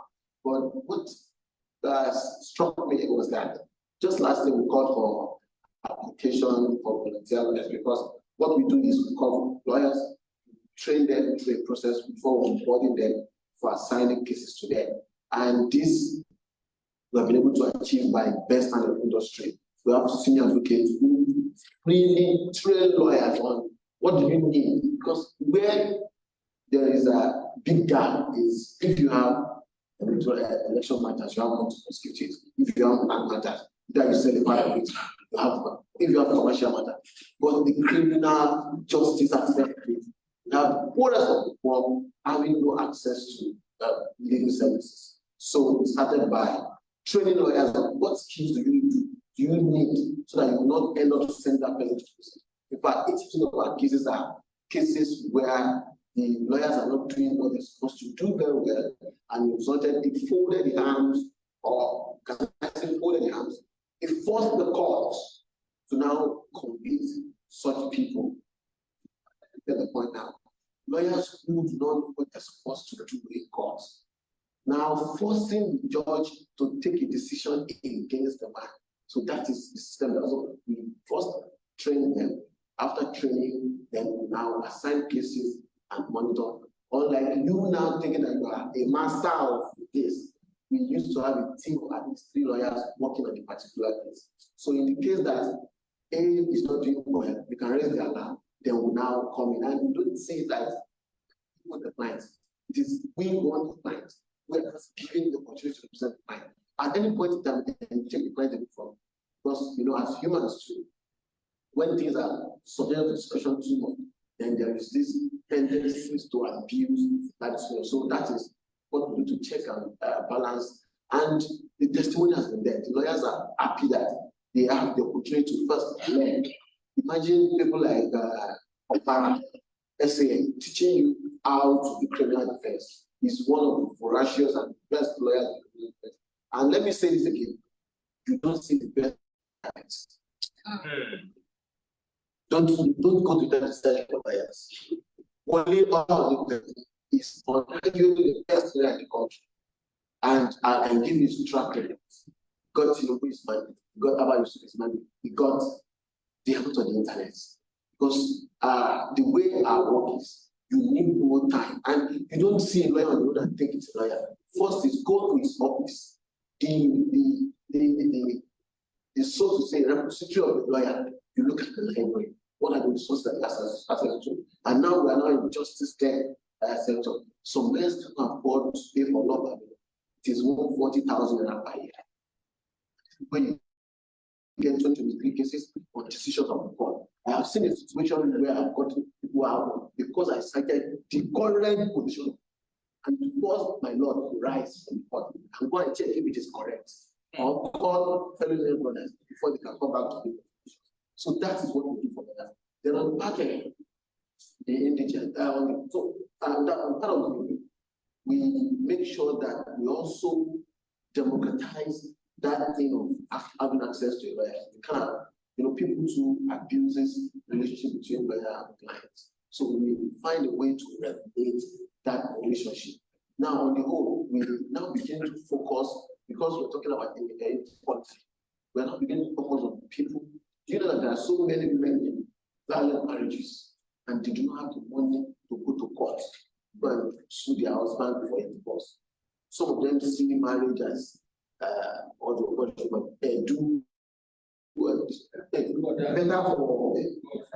better for us to stay. So, and you see them being battered every day by their husbands and so on. So we take action against that. There is a law in society that has curtailed how men can pounce on women. So these are some of the mechanisms that we have done so much rescuing women from violent marriages. And we are forced men that donated sperm that want to be responsible to make children. Just one guy just pumping and this woman they won't get on the street. So we found something, and it happens to be someone who's doing very well, but so to say, because she did not love the lady, we will just have sex. And the lady said, practically, it is whenever it comes, she gets pregnant. Almost any time it comes. So we got hold of him, then we attacked, because something attachment, attach your account. And this BVN, then you have 500 accounts with just a BVN. So what we do is we go to court, we attach the account. So before the money move from book balance to ledger balance, they have deducted from the husband's account and give to the woman. So these are some of the activities so before you transfer the money is already out. So that is some of the activities that we do to ensure that you have a society that is stable.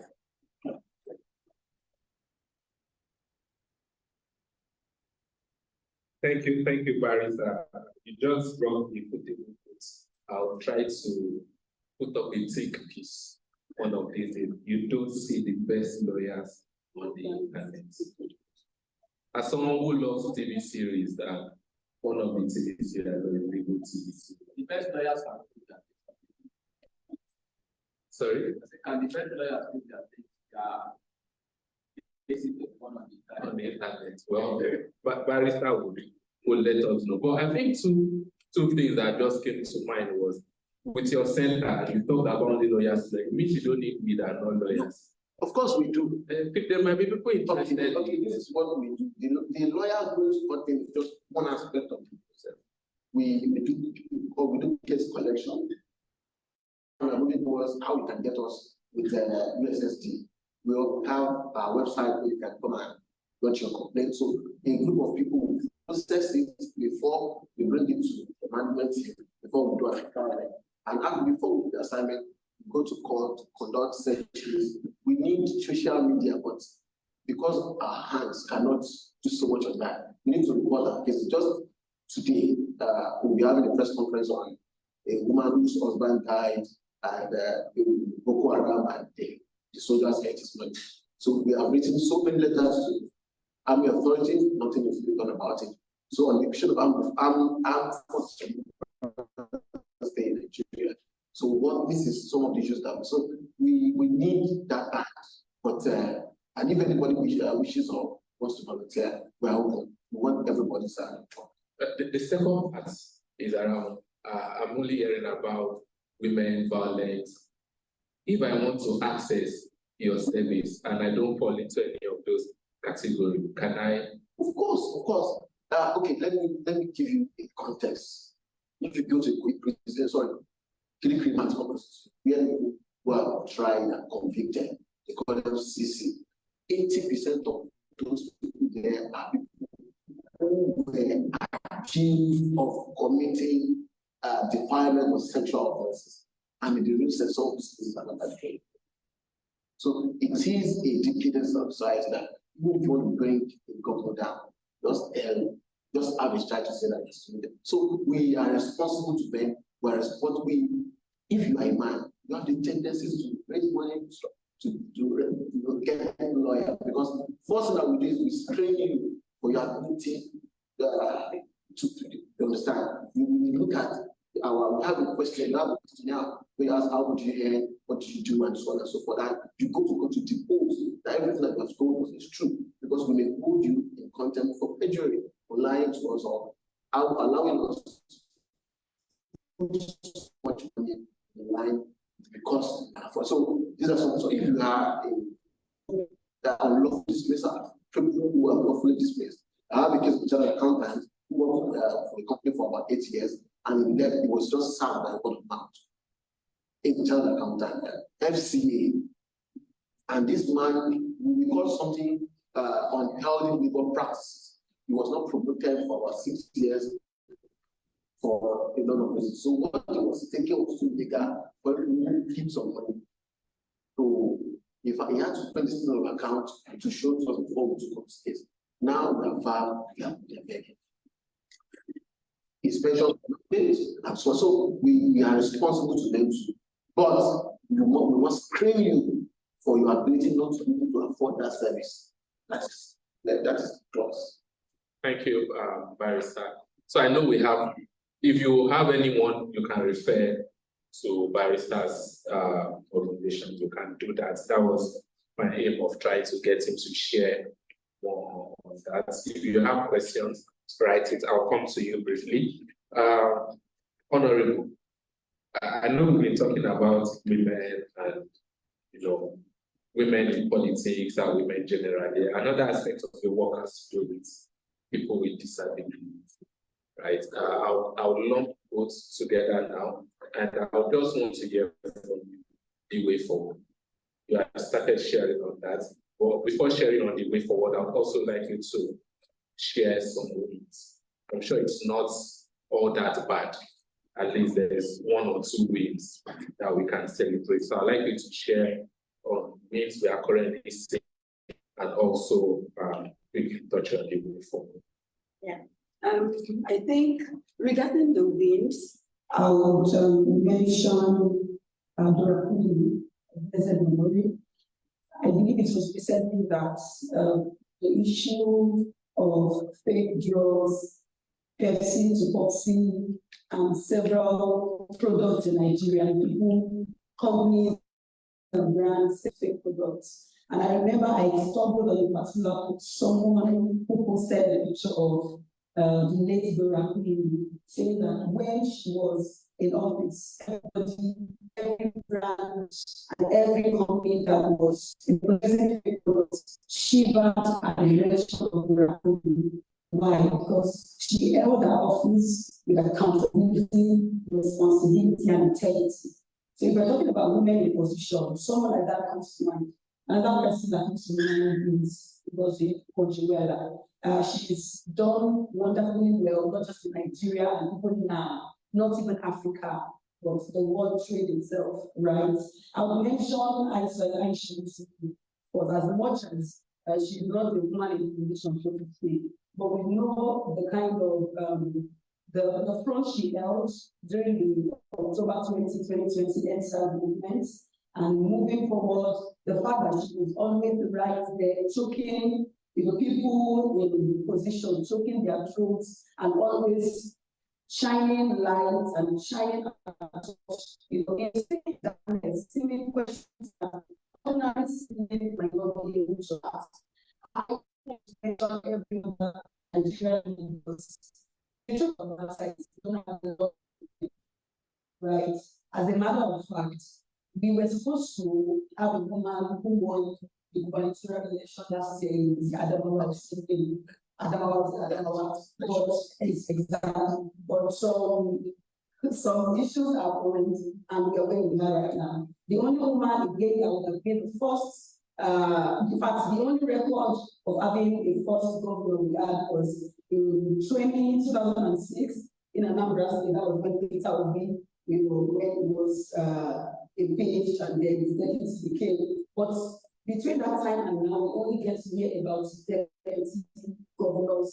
So it has been is either you are a man as deputy governor, it's a woman, just because she's a woman, right? So again, unfortunately, I will not be able to mention several. However, if you're talking about women who are doing lots of things, leadership, not necessarily in governance, in politics, talk about Mwabudu, talk about Funke Akindele, sure most of us are saying tribal sugar, you think about Ibo Kwawushka, you think about several of these women, Awolaja, Solorusha, and several women, there's also Nodube Olushola, she's the CEO of Transport Meeting. These are women, but I can probably mention lots of CEO inclined women than women in politics. Why? Because it's as if it is, and I'm not saying that when it comes to entrepreneurship, business, in banking sector, I'm not saying women don't face the pressure of discrimination, marginalization, segregation, and all the shocks, right? But it's just that when it comes to politics, it's the discrimination is much more full-blown. Reason being that even a woman like yourself will not likely will do for you. But a woman like yourself, if you go to the hospital, and I don't want to encourage into Dr. Proposed field now, but I want to believe that if I should go to the hospital and I see a woman as a doctor, I would listen to her. I'm not going to bother whether she's a woman. She's a doctor, she's a nurse, no problem. But in politics, it's different ballgame. Because even when you get to the grassroots, people at the grassroots don't think that you have that place. Now, these are the electorates. Not even the decision makers that will give you the tickets, even the electorates are not, educated enough to even trust our own abilities. Electorates use electorate men from youth and women enough. So I believe that moving forward, we need to educate ourselves more. We need to educate other people also more. And most importantly, we need to get better. The fact that you have BSc, MSc, PhD is not involved. Because when it comes to nation building, they are all learners. Someone like Martin Luther King, for instance, after how many people they are still celebrating him. Why? Because at that age, wasn't even 40 years old yet, but he was able to do something that almost no other person has ever done. My learned mother here said that it was even almost as if he was the president of the United States. Apart from Barack Obama, the only other Black man that had the kind of legacy that any other person would have is this man, right? And because he kept on holding on to particular legacy that he believed in. And that's what I want to challenge everybody here. I want to believe that probably the oldest person here is maybe this daddy in glasses, or maybe this our uncle. I don't know who the oldest person here might be. But it's really not about age, because the kind of future we should have, it's not about age. Someone who is in his 50s or 60s or even 70s can stand in that gap. And you said that you want to be old, but you don't want the action. But you see, what happens is that if they keep on pushing, taking that action, and they're forgetting action to other people, and just want to embrace the old, what happens is that you only keep on having 1% of the electorate, 1% of the Ethiopians who are rugged, who are radical, and who are very, very strategic, and they will always be the ones in decision making. So those of us who are the 99% also have to stand up. Thank you. Thank you, Dr. We are back. And so if you go to doctor's profile on X, what you first see there is in 2015, I decided to dedicate my life to helping the average African make healthier choices using stories as my tool. For me, that resonated, because if you look at it, everything that we know today was passed down to us through stories. Do we all agree? Yes. Everything we know is all stories, and we live stories every day. And because of time, I'll try to shorten it. Well, what I'd like to touch on is why did you decide to use story? And secondly is how do we ensure that everyone in this room are also doing that part, telling better stories? So basically, when it comes to storytelling, it's actually something I think with every fiber of my being. And that's because I know that human beings, when we all in this place, as a matter of fact, since we have been in this place, we've been telling stories to one another. We've been stories, we've been listening to stories. And that's because human beings generally don't communicate in facts and figures. They communicate in stories. If you want to galvanize a community, you don't tell them facts and figures. You tell them a story. We're here today in honor of Martin Luther King, with a famous speech I have with you.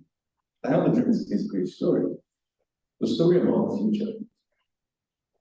And that lets us also understand what one of the best tips for telling better stories is. And the first thing you need to do is understand your audience. One of the struggles that professionals have, and I believe I'm speaking to the right audience, is that professionals struggle with storytelling. They believe that everybody thinks the same way we do, and that's with facts and figures. And so most times we just bring statistics around. 1 in 5 people, 10 in 3 people, nobody cares. Because it makes no sense to you. That's not how your brain works. Your brain works with emotions. If you ask any average human being around now, they'll tell you you're a rational being. No, you're not a rational being. You're most likely an emotional being that uses rationalizing their emotions. I don't think I'm making sense. So we are largely emotional. We're built by, or we're motivated by emotions. Martin Luther King was able to galvanize the community that he was galvanizing with their emotions. Many of them were not necessarily doing it out of quote unquote what we call common sense. Because if it was common sense, what probably happened during the NCC that happened? Because it was common sense. What happened in common sense was we stopped telling the stories. And then we shifted our focus from quote unquote the main reason we were out there protesting. So other things, I mean, I don't want to say anything that was, beyond. So the focus of ENSA shifted from what we were there to. But this was the man who continued reiterating the story over and over and over and over again. Why? Because he knew that to keep those emotions in check, you needed to tell the same story. And so you have to understand your audience. You have to understand who you're speaking to. If you are speaking to a particular barrister mentioned something about the perception of judiciary. The judiciary can change the perception of the judiciary by simply the kind of stories that are available in the public. And while I understand that, yes, the best lawyers are not on social media, we have to admit that in order for us to change the perception of the judiciary, we have to find a way to stop it. So we can't keep shying away from quote-unquote digital media because it's not a place for professionals. No, it's not. Whoever owns that place is going to form a perception against you. No matter how good you are. That's why sometimes you're looking and said, but there was a question I usually used to ask when I was in this meeting. And I said, but we have a lot of people mental technical arts. Why are they not Muslim in this country? Not your on the devil of the heart. You like we have to do our best. Like why are they not Muslim in this country? Why do we keep, pretending? Someone knows how to tell the story. The mental technical don't know how to tell the story. Thank you very much. So understand your words. Number 2, speak from your heart. You might have the facts and figures in your head, but in order to connect with your audience, you have to speak from the place of the heart, because you have to connect with them first. Because when you've connected with them, then you can bring them in the place where you can teach them the facts and the figures. But if you've not connected with them, to bring them to that place of treatment. That's why, because the concern for the stories are short. You probably never found the video of online on that is going to be free, that is more than 30 seconds. Because they understand the audience is not time for more than 1 minute. So anything more than that, you move about to the next one. After how much you like about the information, you might able to do something that is important for the health. But as long as one next, moving on. So that's the fact that there are no jargons. The health information is very easy to understand, and the fact that it's all consistent. The thing with storytelling is that storytelling has to be very consistent. That's what that's it. Maybe if you understand what you're speaking about, so hopefully we'll be able to love questions.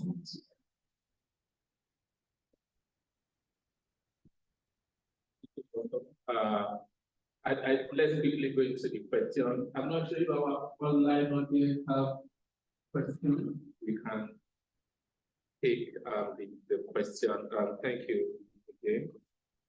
Remember, now I know why people don't like now, so I'm always too fact and figure. I'm not a professor. Okay, we have questions here, and I'll ask all and just direct it. This one is already directed at someone here. But so this one is for you. It says, if active citizen participation can put the judiciary in check, what can citizens do when different cells of the judiciary contradict its judgment, as in the case of the Plateau State election judgment between the appeal and Supreme Court? I think that we have different states. Let's leave the cited state, but I think the question is around what you can do when different cells of the judiciary contradict themselves. Please let me know if the online questions do come in. Can I take it? Let's finish in case there's one. So we're on borrowed time now. This question is long. Okay, the first one is to the politician. Honorable, I think this is for you. It says women don't want to run for office, even though there is a space for them to run. Women do not support women. And the biggest question is credibility and grassroots mobilization. I think you talked on that. Can we redirect the advocacy to telling women to play the game rather than women seeking free lunch? I'm not sure what the person means by play the game, but I think you know, yeah, politician. This other one is to you, Doctor. Democratizing access to healthcare. What is your opinion on the effectiveness of telemedicine as a life support strategy to help our healthcare system, the law and youth activism? I think both of you can take that. Do you think that the current legal climate that is operational in Nigeria supports or says young activists? I think this one is for Doc, you again. Can there be a law for the members of Senate Committee on Health to be doctors and healthcare professionals? For the lady lawyer, Honorable, you again. Can there be a law that allows 60 members of 360 members of the House of Representatives to be women? I think that is an affirmative action. Sure. See question coming. Can you? The online audience, there's question there. Could you? It's being written. Okay, let's start. So you have 2 questions. Yourself and Doctor have 2 questions, and then Iso has 1. Do I take them again? Did you catch? No, of course, I'm fine. Okay, thank you very much. Please, election petition in this country, in music, sui generis. They are in the class of their own. You cannot use decisions of court on political matters to measure the yardstick of the justiciability of the decision of the judiciary. Every election cycle, there is always an electoral law or an electoral act towards that election, or what we call regulations. So that is why the laws interpretation when it comes to election changes. And again, it is a game of interest, because people who are politicians are interested and they are the one who drive this change. They are taking action. Section 285 of the Constitution has about 12 subsections. And it says that politicians' cases should be taken first. That is because they took decisive action to see that their matter comes first. Do you know the implication? I was supposed to be in the Court of Appeal 4th of May 2022. From 4th of May, I've not gotten a date till today. They are just giving us a date in 2025. Because, yes, and it's reasonable. Because the judges started litigating on the issue of election since March, when they concluded about to primary, and when they concluded primary around June. And those decisions was held within 9 months. First 60 days, second 60 days, then last 20 days. So it must end within them. So the story, 2023 from March till December, judiciary was busy with political matters. Again, after election, sorry, that was 2022, I'm sorry, 2022, May. Now in 2023 election, they concluded the election, I think, for the presidential in March 2023. We are just having the last batches of judgment in January. So count the numbers, March, April, May, so another 9 months. So for about 18 months to 2 years, our judicial system was spellbound because a law has been made to that effect. So my main issue lesson is that if you want anything to change, you must march to see that that thing becomes a law. The colored people in the US were not allowed to vote, was not access until March was held for more than 300 days, and that caused of them change. So we must say that we decided that we want it in place. So please, that judgment of conflicting with one another is not the yardstick. When you go to our laws, in fact, there are special lawyers. Not just all lawyers can do election petition matters. Yes, I've tried it before. I broke down around the yes. Because you will be told to write 35 pages in an address in less than 2 weeks. And you see, before you write an address, the lawyer will give you 45 days. So you need that space to breathe. So that is where the problem is. So we must change our society with law. Then the second one is on how you can put general on check. Again, let us participate in public hearings, participate on how to change law. I participated in public hearing before.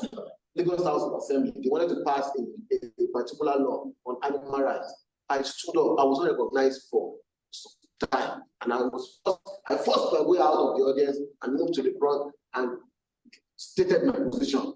And after I stated my position, the perception of the people, because they had planted, you will speak, that will speak, then so every other person got agitated, that law is suspended.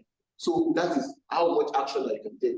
Now, let me know, I have that, I can now duplicate myself in the systems. So it means that we're going to have sporadic action to change events in Nigeria. So we can put the general check, but we must be involved in the process, because the judiciary will not interpret the law that has not been passed by people who are regarded as miscreants. That is the politicians. So they used to be obey the laws of the miscreant. So as the doctor has said, we have people who are up there that then take part in the process. That's it. I see my honorable Lam is a politician.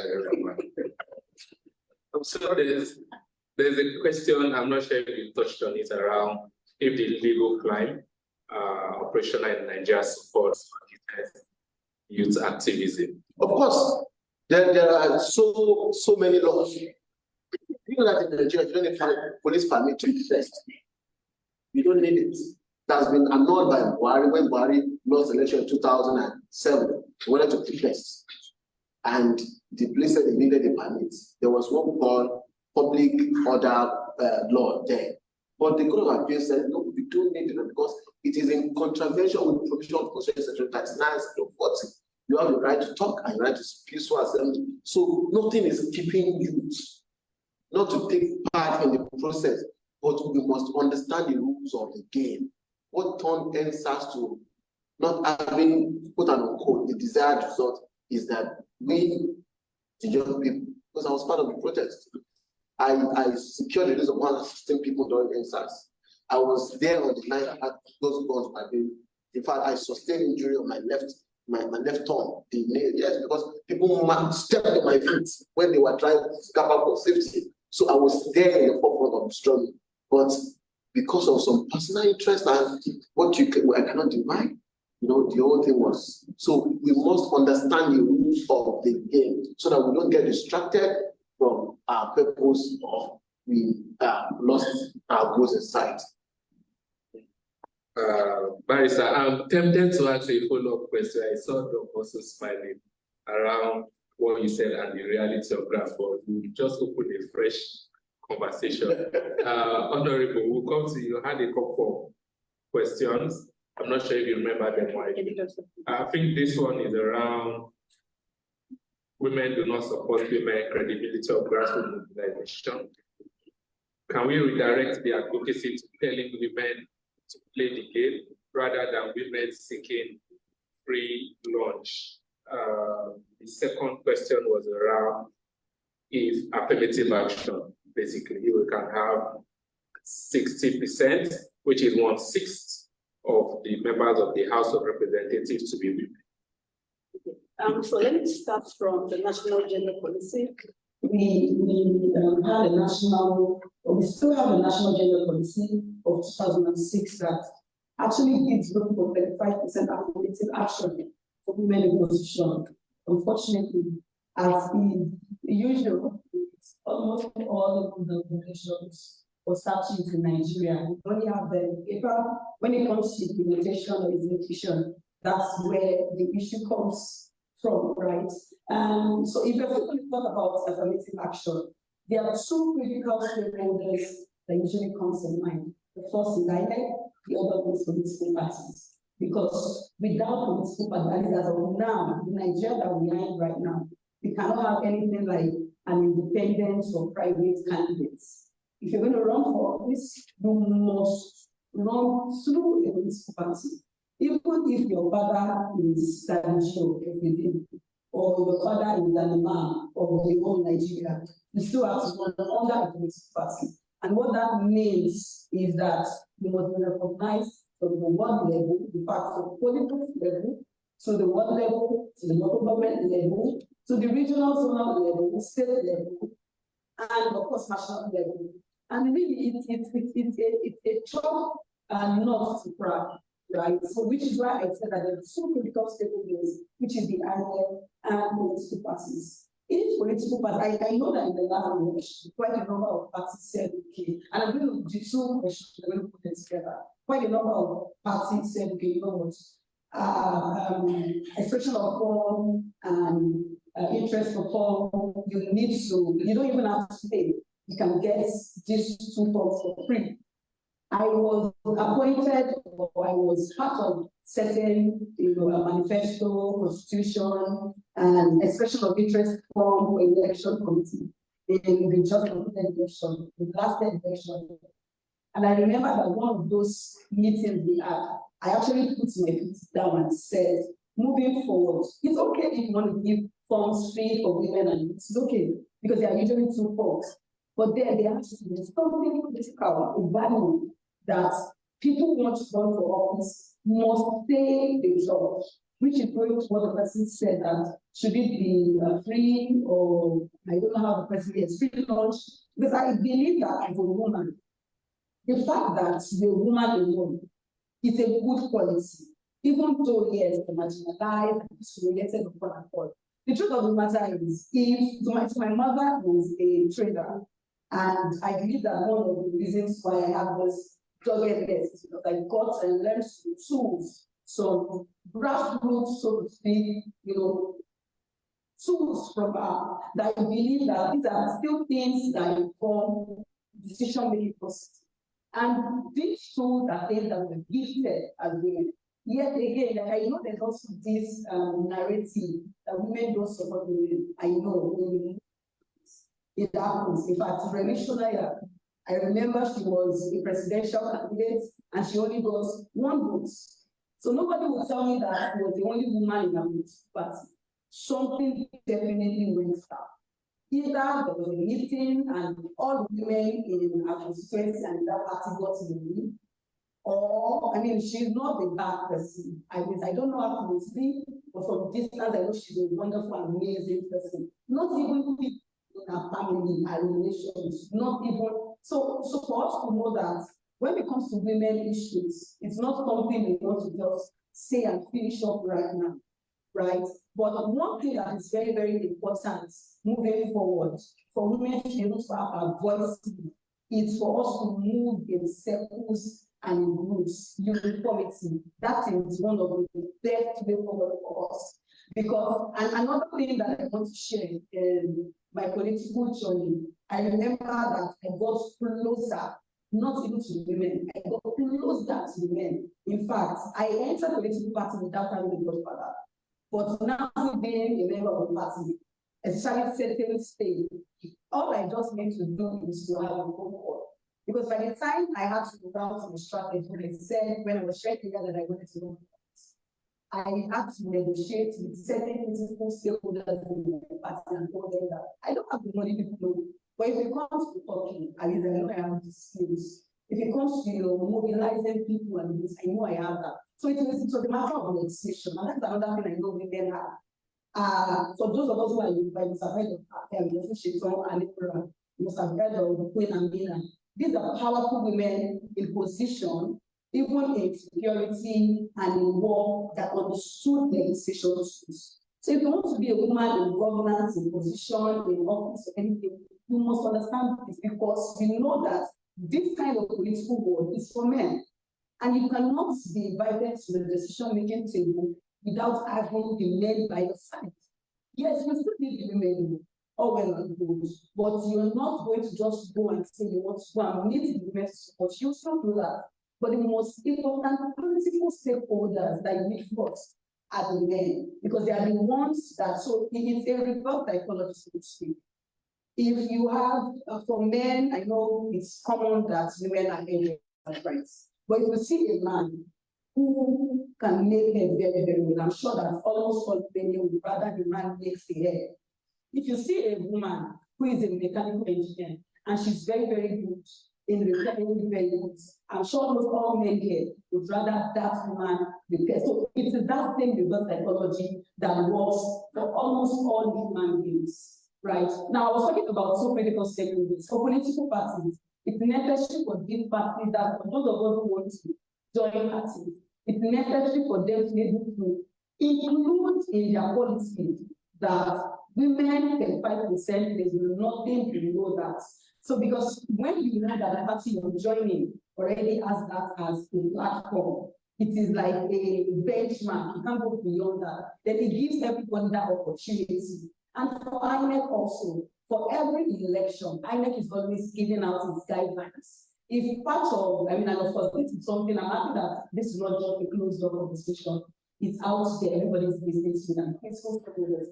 INEC should also be able to instruct political parties that when you're sending your NWC National Working Committee list, your NEC National Executive Committee list, your state list and everything, we want to have nothing less than 35%, detailed of women, not just women that we don't want to just see women. Of course, we know women that it's women. We want to see disabled persons, persons with disabilities. We want to see quite a number of them put their ability, put it there, let us know. For you to put their age range. So and that's what is part of community action. So if INEC, which is the top, can make such an instruction, it goes to the political parties. So the political parties during their NWC and NEC meetings would also pass this information to the grassroots. And so when people delegate and during elections, party elections, are going out to vote, they know that, they start calling themselves. If everybody here now forms the word, for instance, and we know that for our words, They already told us and allocated 5 women votes. It makes it very, very easy. But if there's nothing like that, like affirmative action, then it reduces the ability of women. So yes, the narrative is that women don't want to run, but it's a lie. Women actually want to run because if you go to the market, the politics that happen in a market setting shock me. I used to believe that women are more politicians because men use women are men and men politicians. They have the tactics. I mean, these are trade secrets that, I mean, I'm just sharing this for us to understand the psychology of an average politician. Nothing goes against the four corners of the political party without women stakeholders doing these things, right? So as the men are important, the women are also important, but they are sharing this narrative. So it has become a social, cultural norm that women don't like women, which might be the truth, and women don't support women, might be the truth. But if you're able to make use of all these tools and this knowledge, it helps us to know who to talk to, who to get closer to get to whatever it is we want. Thank you. Thank you. Oh, do you have your question? Should I read it again? I do. So my opinion on telemedicine is that telemedicine is a long-awaited tool that has finally come to stay, and it has its benefits. However, it has its limitations. There are certain cases where telemedicine is important, because talking about the healthcare in Nigeria, when we say healthcare, most of the healthcare is even in the urban areas, right? Simply because there are no incentives for doctors to find their way to the rural areas. When they find their way to the rural areas, they are paid less. But then if you go to other countries, what you realize is that there's a rural incentive pay. So in other words, I want you to go and practice in the quote-unquote village. There's some extra money that's added to your salary, but they know that you're losing out on some things. Because we do not have that kind of arrangement, quote unquote, so even though we have that kind of arrangement, it's not being honored. And I'm talking from personal experience. I mean, when I worked in Imo State, I worked in the rural area in Imo State. One of the first things I was deducted from our salary was the rural incentive. I was taken out, we went on strike. And of course, you know how a strike always goes. But, you know, with that kind of arrangements, telemedicine is very important. But there are the challenges. For you to fully optimize telemedicine, there has to be some level of education that the person who is at the receiver end of the telemedicine has to have. Unfortunately, that is not the case. So those are the limitations. However, another branch of telemedicine that can also be helped is where we have medical professionals who are probably outside the country and can help the local medical doctors who are probably not as trained as they are to go through some cases. And that is where I see healthcare going forward. Because as a matter of fact, healthcare has been moving into the hands of the patient, no longer the hands of the doctors. If you've come across any smartwatch before, if you've had a smartwatch, at that point when you're wearing the smartwatch, you just feel like you're healthier than when you wear it. Simply because you have access to your healthcare data, you have access to your respiratory rates, your heart rates, your steps. And if this information is being aligned in such a way where when you now come to the hospital, I already have access to all your information. It helps make better information about yourself. So healthcare is important, it's here to stay. However, we need to sort out our major healthcare problems before we start thinking about service. I think we've exceeded our time. We have more questions from the online audience. So we should be out of here in the next 5 minutes. I have 5 minutes. 10, okay, great. So I'll give you 1 minute each, so we have a question here. So I'll start with,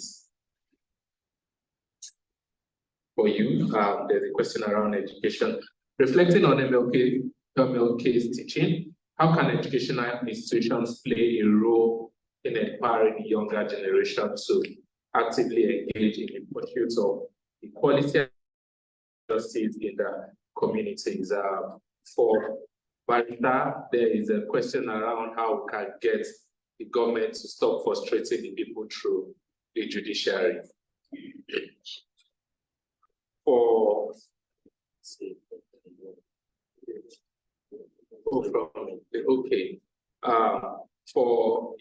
the question for barrister is from someone from Enugu. For Rohama, the question came from Calabar, and I have a question here for the Honorable. It says, don't you think the performance of previously elected or appointed women into offices is affecting the trust of electorate in supporting women in politics?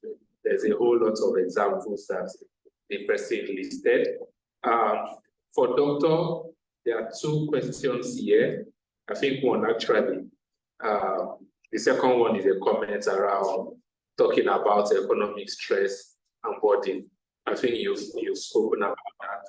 But the question here is, how can, as a doctor, I think this person is also a doctor, how can we amplify health literacy, because it helps in demystifying, decongesting the healthcare centers?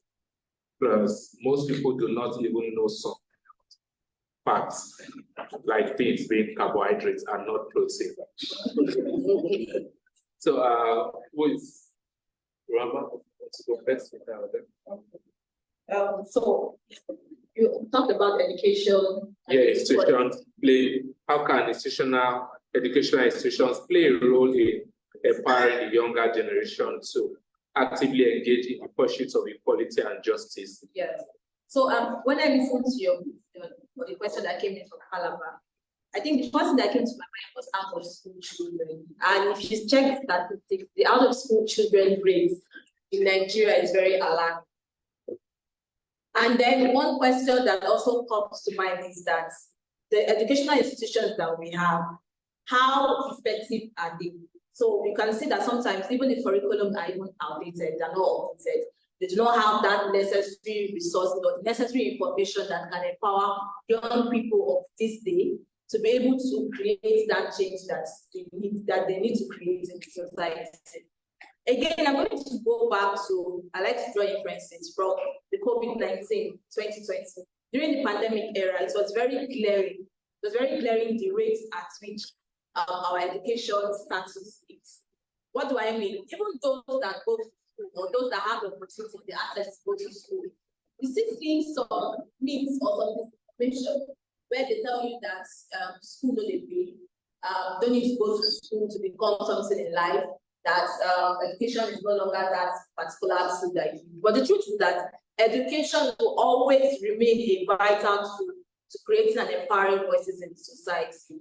And so this is where we need every stakeholder being involved here, from the government to the educational institutions, updating their curriculum, to the non-governmental organizations who can also raise funds that can bring those out of school children back to school and enable them to have access. And in that way, the SDGs mantra, which says leaving no one behind, is also going to be achieved. This is how I answer the question. Thank you. Thank you. Thank you for the short as well. Yeah. So this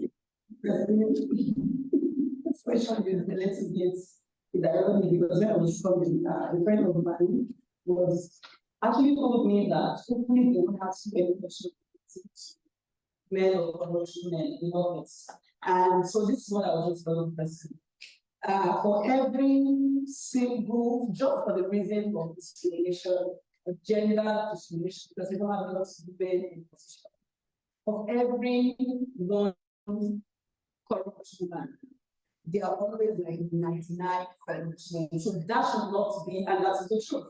It is unfortunate, and in fact, I'm very, very disappointed, because whilst we are saying, leave no woman behind, we should be able to shout, to be on the heels and scream our voices out to say women are doing great things. I just pointed out several women who are doing great things, and they're so accountable. They keep on being accountable.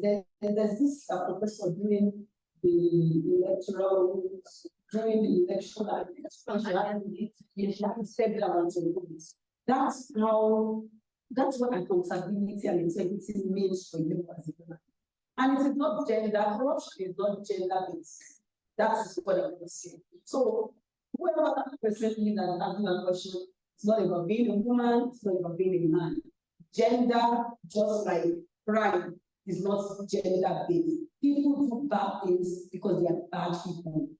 Hurt people, broken people, break people. So if you see a woman who is corrupt, it's because she is a corrupt human being. It is not gender-based, because we have wonderful women and men who are accountable, who are great leaders. Thank you.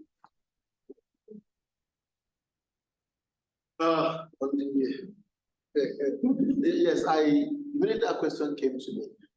The first thing that came to mind is that maybe because doctor is doing justice, maybe he's doing justice because people don't really know that it is only the judiciary out of the 3 hours of government that you have the freest access. You can go to the courtroom now and see a judge sitting, but before you see a member, even a counselor, do you know what is going to take you? You're going to book an appointment.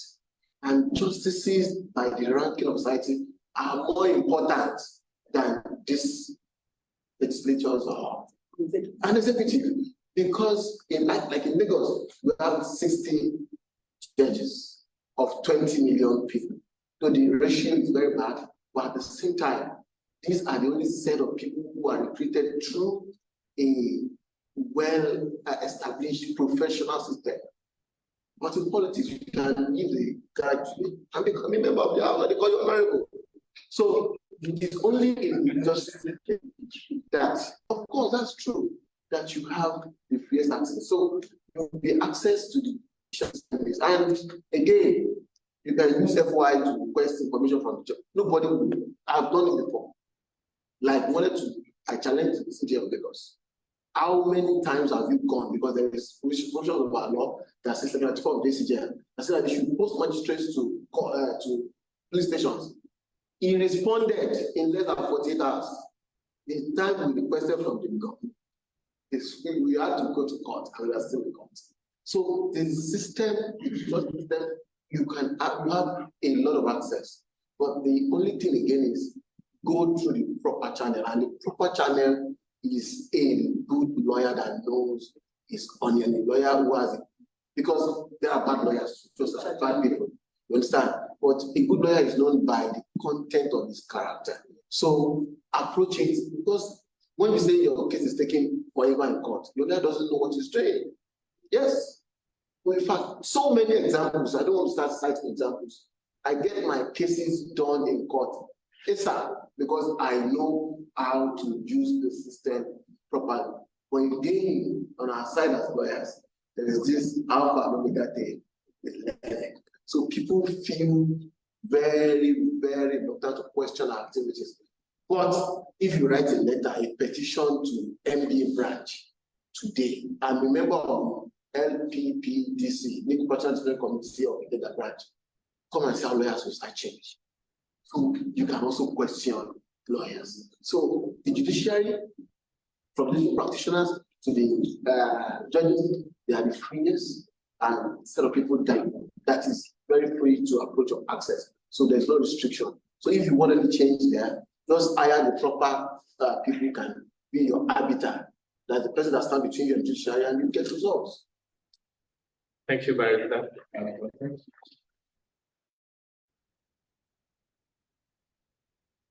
How do we dispel health myths with health information? I think the answer is obvious, right? But I'll also talk about the elephant in the room that nobody wants to talk about, which is fun. Right? We assume that, and I'm going to say this, we cannot NGO our way out of the national problem. We cannot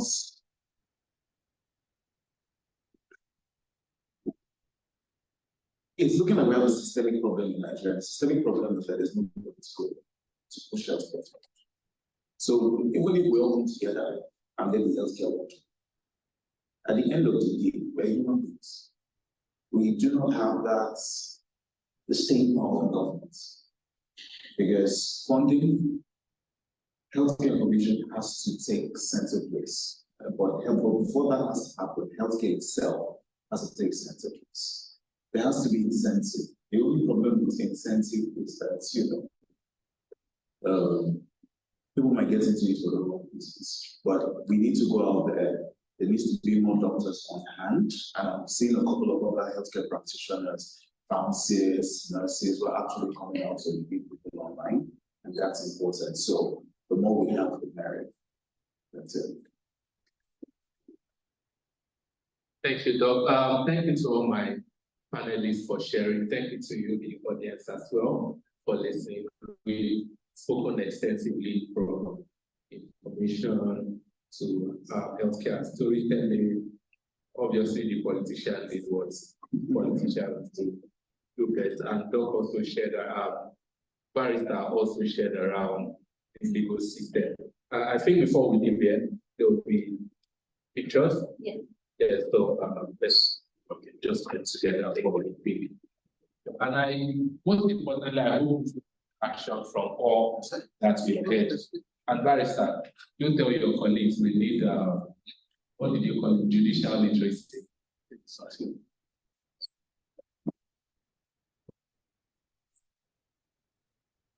No.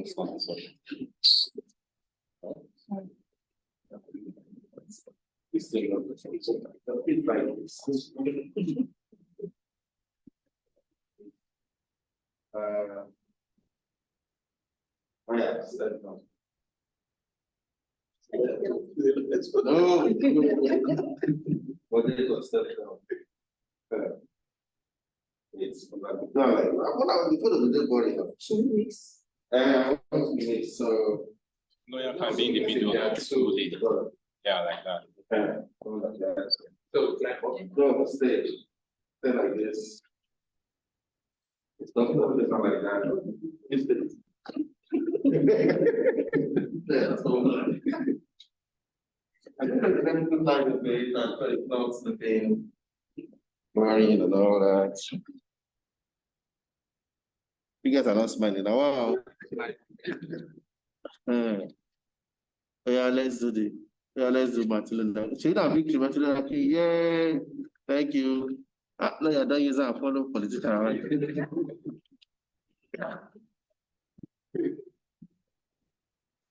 Everyone, thank you, moderator, and thank you to all of the panelists, also our panelists. Everyone, thank you. Your voices have empowered us. And as we really show in Nigeria that is free of injustice and equality, we wish this country. Thank you everyone for coming. So it's picture time.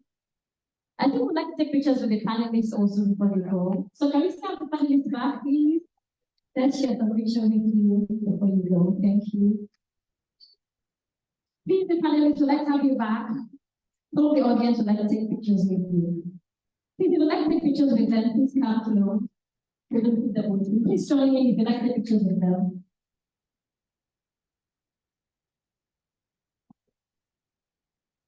Thank you, everyone.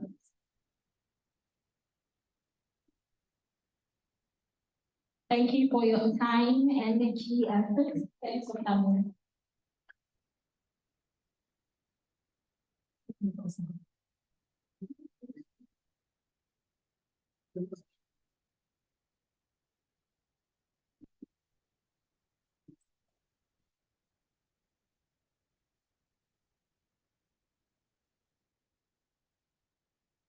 No, that's Yeah.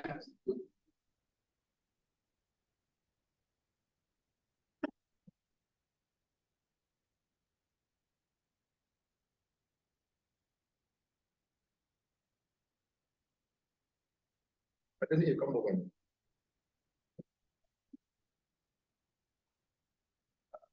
Okay, let me ask you something.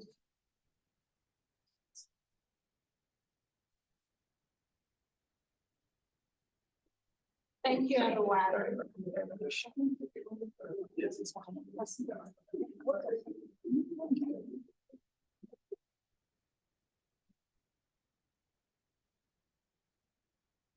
All of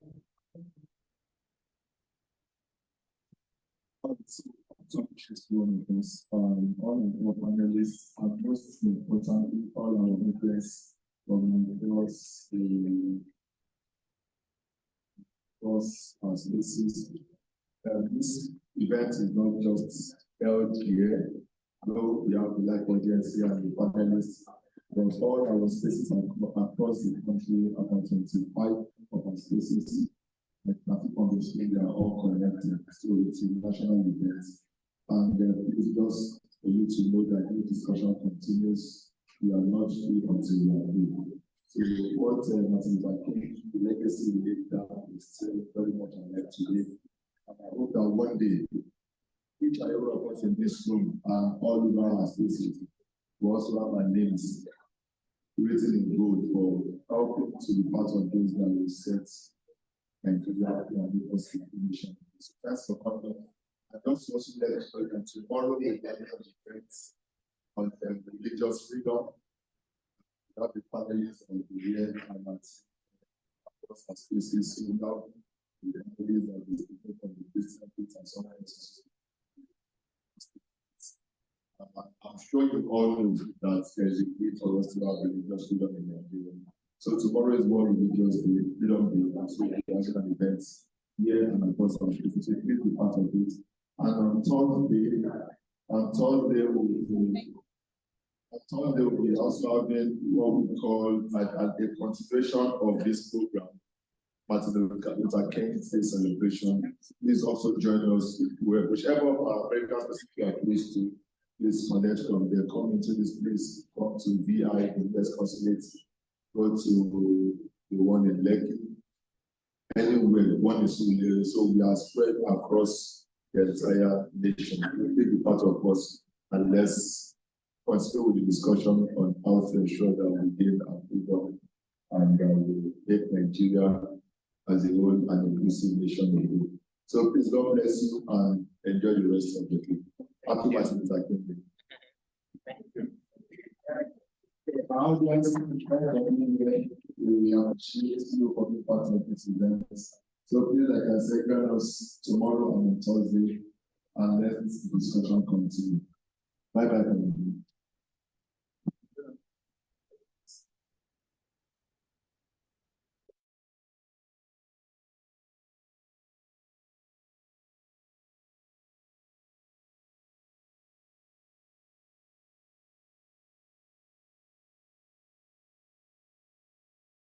Thank